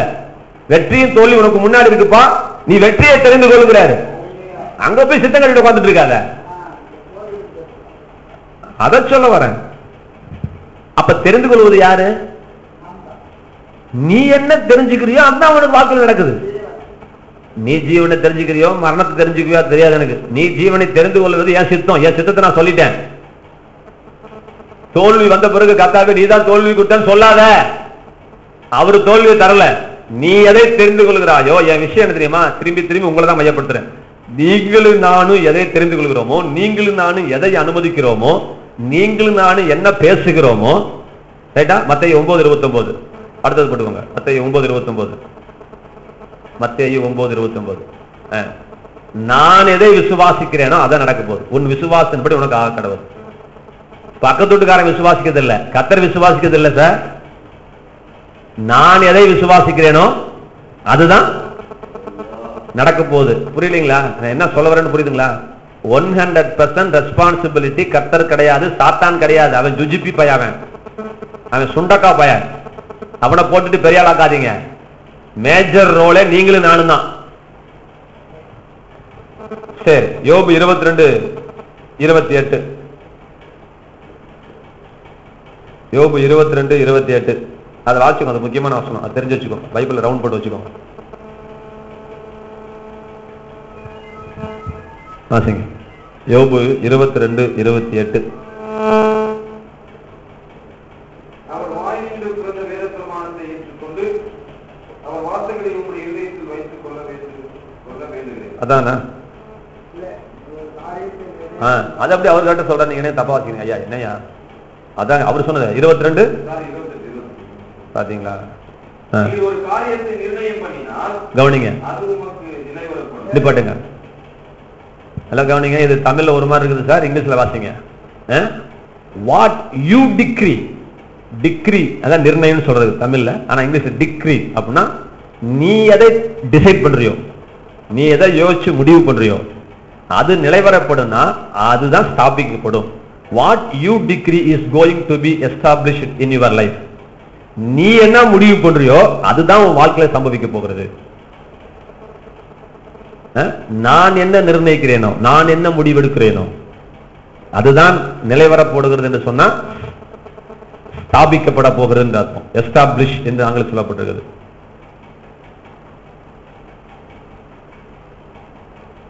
அப்ப என்ன தெரிஞ்சுக்கிறோம் நல்லா கவனிங்களேன். இதுல கர்த்தர் தயவுசெய்து கர்த்தர் மேல பாரத்தை தூக்கி போட்டு உட்கார்ந்துட்டு இருக்காதீங்க. கர்த்தர் மேல் பாரத்தை வைத்து விடுன்னு இந்த பாரத்துக்கு வச்சு விட்டுறாதீங்க. இதை நீங்க தான் டிசைட் பண்ணணும். வாழ்க்கையில வெற்றியா தோல்வியா, நன்மையா தீமையா, என்ன பண்ண அதெல்லாம் பாடுங்க. அந்த பாரத்தை வைங்க. இது பாரம் இல்லைன்னு சொல்ல வரேன். இது பாரம் இல்லை. வெற்றியா தோல்வியா நீங்க பார்த்து கொடுங்கன்னு சொல்லாதீங்க. வெற்றியா தோல்வியாங்கிறது அதை கேட்காதீங்க. நீ வெற்றி பெறுவதுதான் தேவ சித்தம். நீங்க வெற்றி பெறுவதுதான் நான் சொல்றது புரியுங்களா? எங்க பாரத்தை வச்சிருந்தா போட்டு பக்கத்து கூட நடத்தக்கூடாதுங்கிறான். ஒரே எதிர்ப்பா இருக்குது, கவலைப்பட்டு இருக்காதான் பாரத்தை வைன்னு சொல்றாரு. ரைட்டா? அங்க பாரத்துக்கு போட்டுரு. ஆனா நீங்க எதை பேசணும், எதை விசுவாசிக்கணும்? எனக்கு வெற்றி தான், எனக்கு விடுதலை தான். வெள்ளி கதவு மூடுனா தங்க கதவு திறக்கும். இதைத்தான் நீ பேசிட்டு இருக்கணும். இந்த நியாயப்பிரமான புஸ்தகம் தான் உன் வாயில இருக்கணும். நீ வேற எதுவும் பேசிட்டு இருக்க கூடாது. நீங்க எதை முடிவு பண்ண போறீங்க, நீங்க எதை விசுவாசிக்கிறீங்க, அதன் பத்தி நடக்க போகுது. இப்ப துரத்தி விட்டுருவான்னு விசுவாசிக்கிறீங்களா? நான் இதே இடத்துல அவன் வாயாலே இங்க கூட்டம் நடத்துன்னு சொல்றேன்னு விசுவாசிக்க போறீங்களா? சொல்லுங்க, எதை விசுவாசிக்க போறீங்க? புரியலையா சார்? உங்களை நான் வீட்டை விட்டு துரத்துங்க, கூட நடத்தக்கூடாது நான் சொல்றேன் சார். கூட நடத்தக்கூடாது, காலி பண்ணுங்க நான் சொல்றேன். இப்ப நீங்க என்ன விசுவாசிக்க போறீங்க? அதுதான் நடக்க போகுது ஒழிய கர்த்தர் ஏதாவது செய்வான்னு உட்காந்துட்டு இருக்காதீங்க. அதுக்குதான் இவ்வளவும் பேசுறேன். இதெல்லாம் பிரச்சனை வரும்போது அந்த வசந்த கையில் வச்சுக்கணும். நீங்க நீ என்ன முடிவு எடுக்க போற, நீ என்ன இப்ப தெரிஞ்சுக்க போற, நீ என்ன இப்ப வாயில பேச போற, நீ என்ன இப்ப தீர்மானம் எடுத்திருக்கிற, அதுதான் உன் வாழ்க்கையில் நடக்க போகுது ஒழிய என்னை பார்த்துட்டு உட்காந்துட்டு இருக்காத. துரத்தி விட்டுருவாங்க போல இருக்குது, நம்ம ஊர் விட்டு ஓட வேண்டியதான் அப்படி நீ முடிவு பண்ணிட்டா கர்த்தர் அதை மாற்ற முடியாது. உன் விசுவாசத்தின்படி உனக்கு கடவுது. இப்ப உன் விசுவாசம் என்ன சொல்லுது? ஆண்டவரே, என் பக்கத்தில் 1000 பேரும் என் வலப்பக்கத்தில் 10000 பேர் விழுந்தாலும் அது என்னை ஒன்று அணுகாது.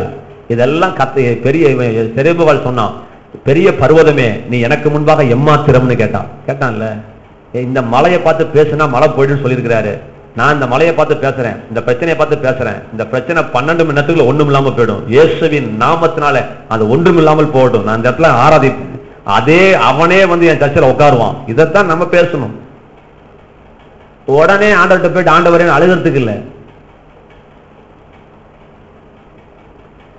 இப்ப என்ன டவுட் கேளுங்க, என்ன டவுட்டோ கேட்டுக்கோங்க. அப்ப நான் போன பிறகு கேட்க முடியாதுல்ல. அவர்கிட்ட ஜெபம் பண்ணுங்க, அழுகுங்க, பாரப்படுங்க, அதெல்லாம் தேவை. இப்ப கடைசியா பைனலா அப்ப என்ன முடிவு போற? நீ ஆண்டவர் நம்ம கிட்ட தான் பந்த போட்டிருக்காரு, பால் நம்ம கோர்ட்ல இருக்குது. இப்ப நீ என்ன போட போறீங்க தான் முக்கியம். நல்லா புரிஞ்சுட்டீங்களா? இப்ப இந்த வசனத்தை குறித்து ஒரு சில காரியங்களை வேணா சொல்லி முடிச்சிடறேன். ஏன் இந்த வசனத்தை வந்து தியானிக்க சொல்றாருன்னா, வசனம் வந்து தெய்வத்துக்கு ஈக்குவலா இருக்கிறது இல்லைங்களா? அப்படி பல இடத்துல வசனம் இருக்குது. ஆதியில வார்த்தை இருந்தது, அந்த வார்த்தை தேவனத்துல இருந்து, அந்த வார்த்தையே பிதா வார்த்தை பரிசுத்த ஆவின்னு சொல்லப்பட்டிருக்குது 1 யோவான்ல இல்லைங்களா? பிதா வார்த்தை வெளிப்படுத்தின விஷயத்துல தேவனுடைய வார்த்தை என்பது அவருடைய நாமம். அப்ப வேர்டுங்கிறது ஒண்ணும் இல்லை.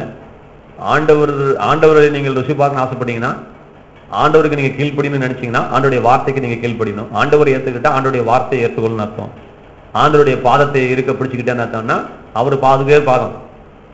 அவனுடைய வார்த்தையை இருக்க பிடிச்சிக்கிறது தான் அவரை இருக்க பிடிச்சிக்கிறது. அவர் கரத்தை பிடிக்கிறதுனால அவருடைய வார்த்தையை பிடிக்கிறது தான் அர்த்தம். அவர் எங்கெல்லாம் வருதோ எல்லாம் தூக்கி என்ன கொடுக்கணும்? வார்த்தையை போடும். தேவனால் எல்லாம் கூடுனா என்ன அர்த்தம்? முடிச்சுட்டு இருக்க கூடாது. அவருடைய வார்த்தையால எல்லாம் கூடுன்னு அர்த்தம். சப்ஸ்டிட் போட்டுக்கணும், வேற வழியே கிடையாது. தேவனால் கூடாது ஒன்றுமே முடிச்சுட்டு இருக்க கூடாது. அவருடைய வார்த்தையால் கூடாது ஒன்றுமே அர்த்தம். ஏன்னா இப்ப அவருடைய எல்லாமே இருக்கு இல்ல. இப்ப ரோமர் 1:16 வாசிங்களேன். இப்போ வார்த்தையை பத்தி பேசிட்டு இருக்க கொஞ்ச நேரம். வார்த்தையை பத்தி ரோமர் 1:16 வாசிங்க. நான் சுவிசேஷத்தை குறித்து வெட்கப்படேன். 1:16 நான் கிறிஸ்து எதை குறிச்சு? கர்த்தருடைய வார்த்தையை குறிச்சு. சரி வாசிங்க.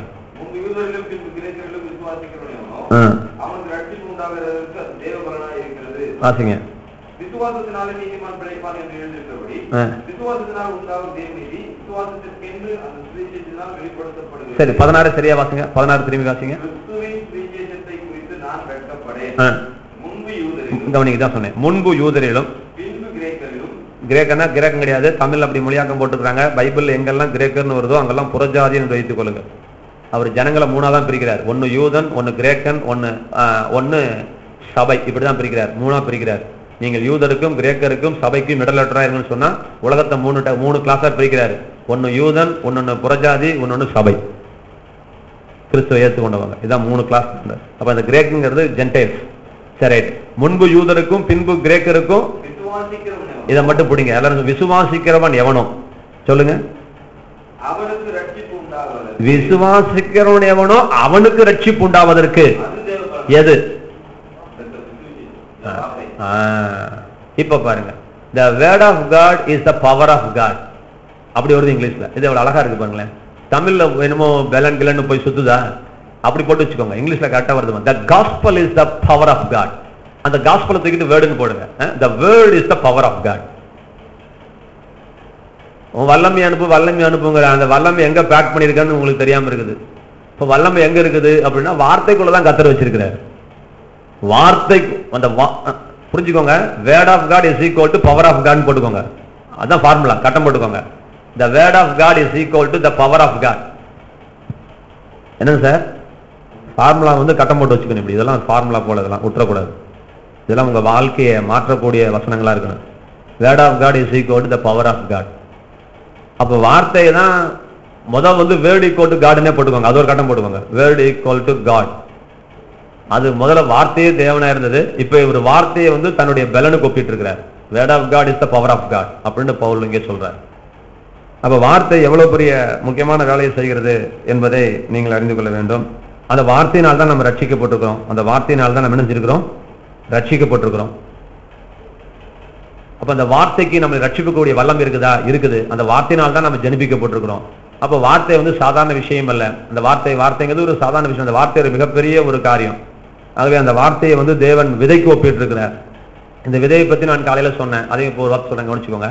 அதுக்கு ரெஃபரன்ஸ் கொடுக்குறேன், தெரிஞ்சு வச்சுக்கோங்க. உங்களுக்கு தெரியும், மார்க்கு 4 நினைக்கிறேன், வாசிக்க வேணாம். மார்க்கு 4 அவர் என்ன சொல்றார் அப்படின்னா 26, 27 வாசிக்க வேண்டாம், 26, 27 விவசாயத்துக்கு ஒப்பிட்டு இருக்கிறாரு.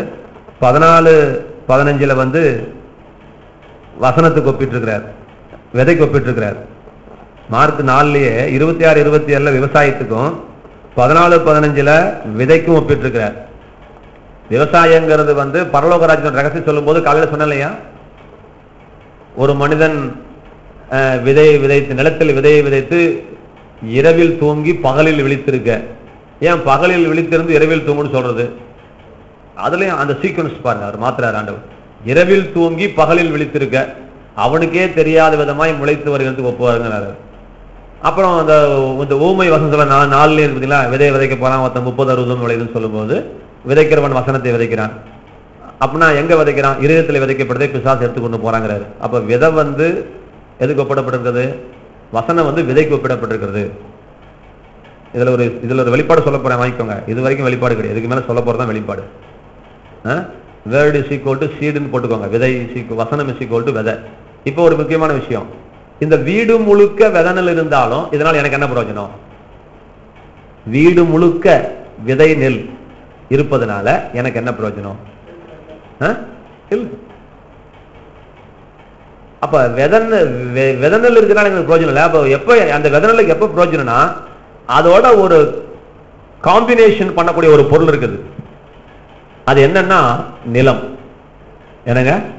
அப்ப இந்த விதைக்கு உயிர் தரத்துக்கு ஒரு பொருள் இருக்குது, அதுதான் நிலம். ஐயா புரிஞ்சுக்கோங்க, இதெல்லாம் பெரிய விஷயம், இதெல்லாம் ரகசியம் கத்த சொல்லியிருக்கிறாரு. நீங்க அப்படியே கேட்டு ஜாலியா இருக்கக்கூடாது. அப்ப என்ன சொல்றாருன்னா, பைபிள் இருக்கிற அத்தனை வசனமும் விதை. என்னங்கய்யா? ஏன் உன் வாழ்க்கையில பலன் தரலன்னு கத்த சொல்றாரு. புரியுதா? அது இருக்க வேண்டிய இடம் உன் மூளை கிடையாது, அது இருக்க வேண்டிய இடம் உன் இருதயம். அது இருக்க வேண்டிய இடம் மூளை கிடையாது, அது இருக்க வேண்டிய இடம் இருதயம். மூளையில் இருக்கிற வரைக்கும் 10 காசுக்கு பிரயோஜனம் கிடையாது. டக்கு டக்கு டக்கு டக்கு டக்குன்னு சங்கீதம் 23 ஒப்பிக்கிறேன், 91 ஒப்பிக்கிறேன், இதெல்லாம் பிசாசுக்கு தேவையில்லை. பிரச்சனை வரும் பொழுது கரெக்டா அந்த வார்த்தையை சொல்லி தப்புக்கிறியா? இங்க இருக்குன்னு வேர்டு, இருதயத்தில் இருக்குன்னு வார்த்தை. நிலம் வசனம் இங்க என்னைக்கு போகுதோ அன்னைக்கு தான் அந்த வசனம் 100 மடங்கா வரும். விவசாயத்துக்கு தேவன் ஒப்பிட்டு இருக்கிறாரு. இப்ப போய் கர்த்தாவே எனக்கு வெற்றியை தாருன்னு கேட்க கூடாது. ஐயா, வெற்றியை விதைச்சு வெற்றியை எடுத்துக்கொள்ள வேண்டிய கடமை மனிதன் கைகளில் கொடுக்கப்பட்டிருக்கிறது. அவர் விவசாயம் பண்ண மாட்டாரு, அவர் கலப்பையை பிடிக்க மாட்டாரு, அவர் நிலத்தை விழ மாட்டாரு, அவர் நிலத்தை பண்படுத்த மாட்டாரு. இதெல்லாம் நீங்க தான் செய்யணும். ஒரு வசனம் 100க்கு 100 பலன் தரணும்னா இதெல்லாம் நீங்க செய்யணும். உன் இருதயத்துக்குள்ள நீ வெற்றியை விதைச்சு வச்சன்னா நிச்சயம் நீ வெற்றியா இருக்குதான் போற. நீ வெற்றியை விசுவாசிச்சா நிச்சயம் உனக்கு வெற்றி தான் வரப்போகுது, இல்லைங்களா? நான் செத்தாலும் செத்து நான் சாவேன்னா இன்னொரு ஃபார்முலா சொல்ல எழுதிக்கோங்க. விசுவாசம்னா 1, சந்தேகம்னா 2. இதெல்லாம் தெரியும், இருந்தாலும் எழுதிக்கோங்க. விசுவாசம் என்றால் 1, சந்தேகம் என்றால் 2. எது 3ன்னு கேட்கக்கூடாது. இன்னும் லைனா 1 2 சொல்லிட்டு இருக்காரு சொல்லிக்காதீங்க. அது என்ன விசுவாசம்னா 1, சந்தேகம்னா 2? அர்த்தம் புரியுதுங்களா? கிடைக்குமா கிடைக்காதான்னு கேட்டா அது சந்தேகம், அதுக்கு பேர் விசுவாசம் கிடையாது. கிடைச்சா கிடைக்கட்டுங்கிறது அது விசுவாசம் இல்லை. நிச்சயம் கிடைக்குங்கிறதுக்கு பேர் தான் விசுவாசம். விசுவாசம் 1 பேசும், சந்தேகம் 2 பேசும். இந்த 2 என்னைக்கு ஒன்னாவதோ அன்னைக்குதான் உன் காரியம் சித்தி ஆகும். உங்களுக்கு புரியுற மாதிரி எழுதி வச்சுக்கோங்க. ஐயா தாமஸ் ஐயா, இந்த 2 மனசு இருக்கிறவன் வாழ்க்கையில ஒன்னையும் பெற்றுக்கொள்ள மாட்டான்னு கதை சொல்லுறார். கிடைக்குமா கிடைக்காதாங்கிறது சந்தேகம், உனக்கு கிடைக்காது. கிடைக்கும்னு சொல்லணும் தான் கிடைக்கும். அங்க வரணும். அதை விட்டுட்டு ஆண்டவரே ஆண்டவரே என்னை நோக்கி ஆண்டவரே ஆண்டவரே என்று சொல்லக்கூடாதான்.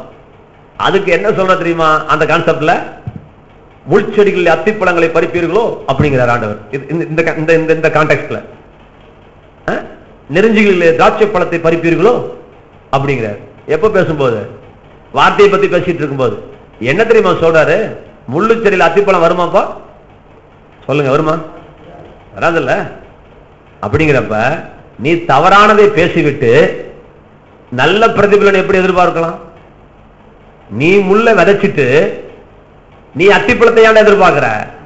தோல்வியை பத்தி வாயில பேசிட்டு தோல்வியை சிந்திச்சுக்கிட்டு ஆண்டவரே எனக்கு வெற்றி வேணா எப்பரா வெற்றி வேணும்னு கேட்கிறார். என்ன வெளிப்பாடு பாத்தீங்களா? உங்களுக்கு வெளிப்பாட தெரியல இல்ல? உங்களுக்கு சும்மா உங்களுக்கு வெளிப்பாட தெரியல. இவர் சும்மா சொல்லிட்டாரு நெருஞ்சில் அத்திப்பழத்தை பறிப்பாயோங்கிறார்.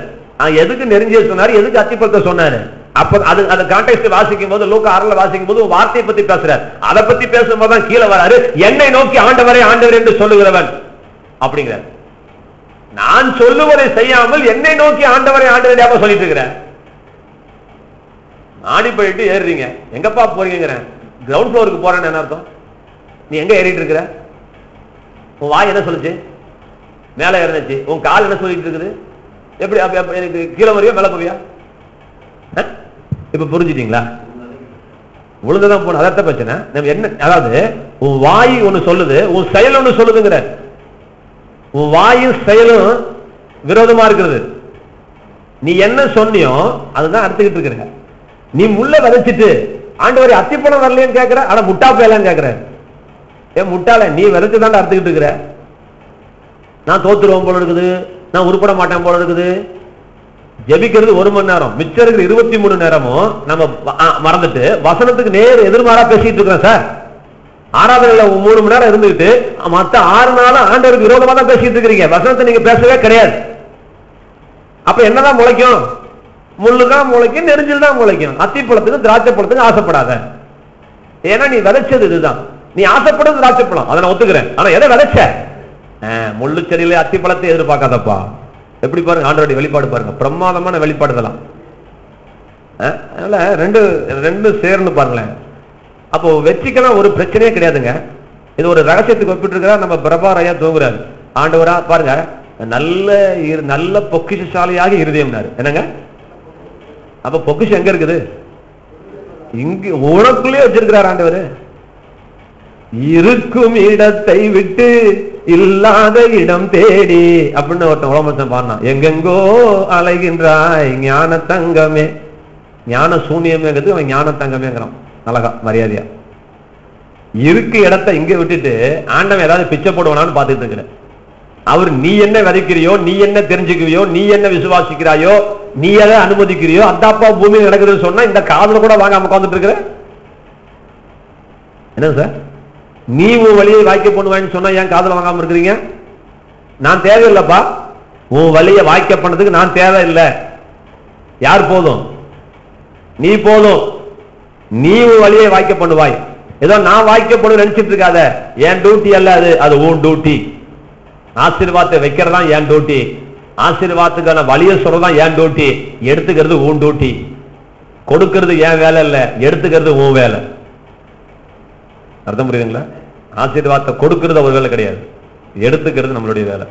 நீ மயிலே மயிலே இறக போடணும் ஊழியக்காரன் ஜெபம் பண்ணிட்டு இருக்கான். எப்படி? கர்த்தாவே எனக்கு ஒரு டிவி சுட்டி கொடுங்கப்பா. நிச்சயம் தருவார், நிச்சயம் தருவார். ஃபார்முலா இருக்கு சார். அதுக்கு என்ன வழி? காரை இருதயத்தில் விதைச்சு வை. உன் வாயால சொல்லு. இப்படி சொன்ன மாதிரி 100 தடவை சொல்லு. எனக்கு கர்த்தர் கார் தருவார், கார் தருவார் சொல்லு. பயப்படாதீங்க.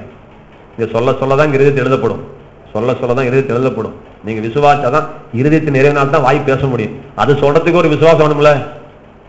அது சொல்றதுக்கு ஒரு விசுவாசம் வேணும்ல சார். கர்த்தர் எனக்கு கார் தருவார்னு சொல்றதுக்கு அதான் சொல்லுங்க. ஆரம்பத்தில் அது விருப்பமா இருக்கும், கொஞ்ச நாள் கழிச்சுதான் அது விசுவாசமா மாறும். அது ஆசை, அது விசுவாசம் கிடையாது. அது விதை இருக்குது, அது எப்படியாவது நிலத்துக்கு மேல விழுந்தா காக்கா தூக்கிட்டு போயிடும், கோழி குஞ்சு தூக்கிட்டு போயிடும் இல்லைங்களா? முள்ளுல விழுந்தா நசுக்கிப்படும். அது என்ன முள்ளு? முள்ளுக்குள்ளே விதையாதுன்னு சொன்னாருங்களா? அப்ப முள்ளுக்குள்ள விதைக்கலாமா? விதைக்கு சக்தி இருக்குது. விதைய மாத்த வேணாம், நிலத்தை தான் சரி பண்ணணும். இப்ப நிலத்தை போய் வசனத்தை போய் தேய்ச்சிட்டு இருக்காங்க. வசனம் ஓகே, அதை விட்டு 100% ஓகே. இப்ப லேண்டை சரி பண்ணு. லேண்டு தான் உன் இருதயம், லேண்டு தான் உன்னுடைய இருதயம். அங்க என்ன இருக்கு? இப்ப பாதையில விதைக்காதன்னு. அது என்ன பாதையில விதைக்காதன்னு அர்த்தம் தெரியுங்களா? பிரபார் சார் சொல்லுங்க சார், தூங்கிட்டு இருக்கா ஐயா. பாதையில விதைக்காதுன்னு சொன்னார, வழி அருகே விதைக்கப்பட்ட விதை அப்படின்னு என்ன அர்த்தம்? இந்த கதைலாம் விடக்கூடாது. உங்க லைஃப்ல சொல்லுங்க. உங்க லைஃப்ல நீங்க கேட்கிற வசனம் வசனத்துக்கு ஒப்பிட்டு பாதையில விதைக்கூடாதுன்னு சொல்றாரு. அதுக்கு பதில் சொல்லுங்க. வழியில விதைக்கப்பட்ட வரிகள்ல 2 காரியம் நடக்குது. என்ன தெரியுங்களா? ஒண்ணு நடக்கிற மனுஷனால அது விதிக்கப்படுது, ஒன்னொன்னு காக்கா போய் தூக்கிட்டு போகுது. அப்படின்னா என்ன அர்த்தம்? மத்தேயு சொல்றாரு, கேட்டு அதை உணராது இருக்கும் போது கொண்டு போகிறான். அப்ப உணர்ந்துட்டு அப்படி தூக்குவான். அப்ப வழி இருக்குன்னு எது?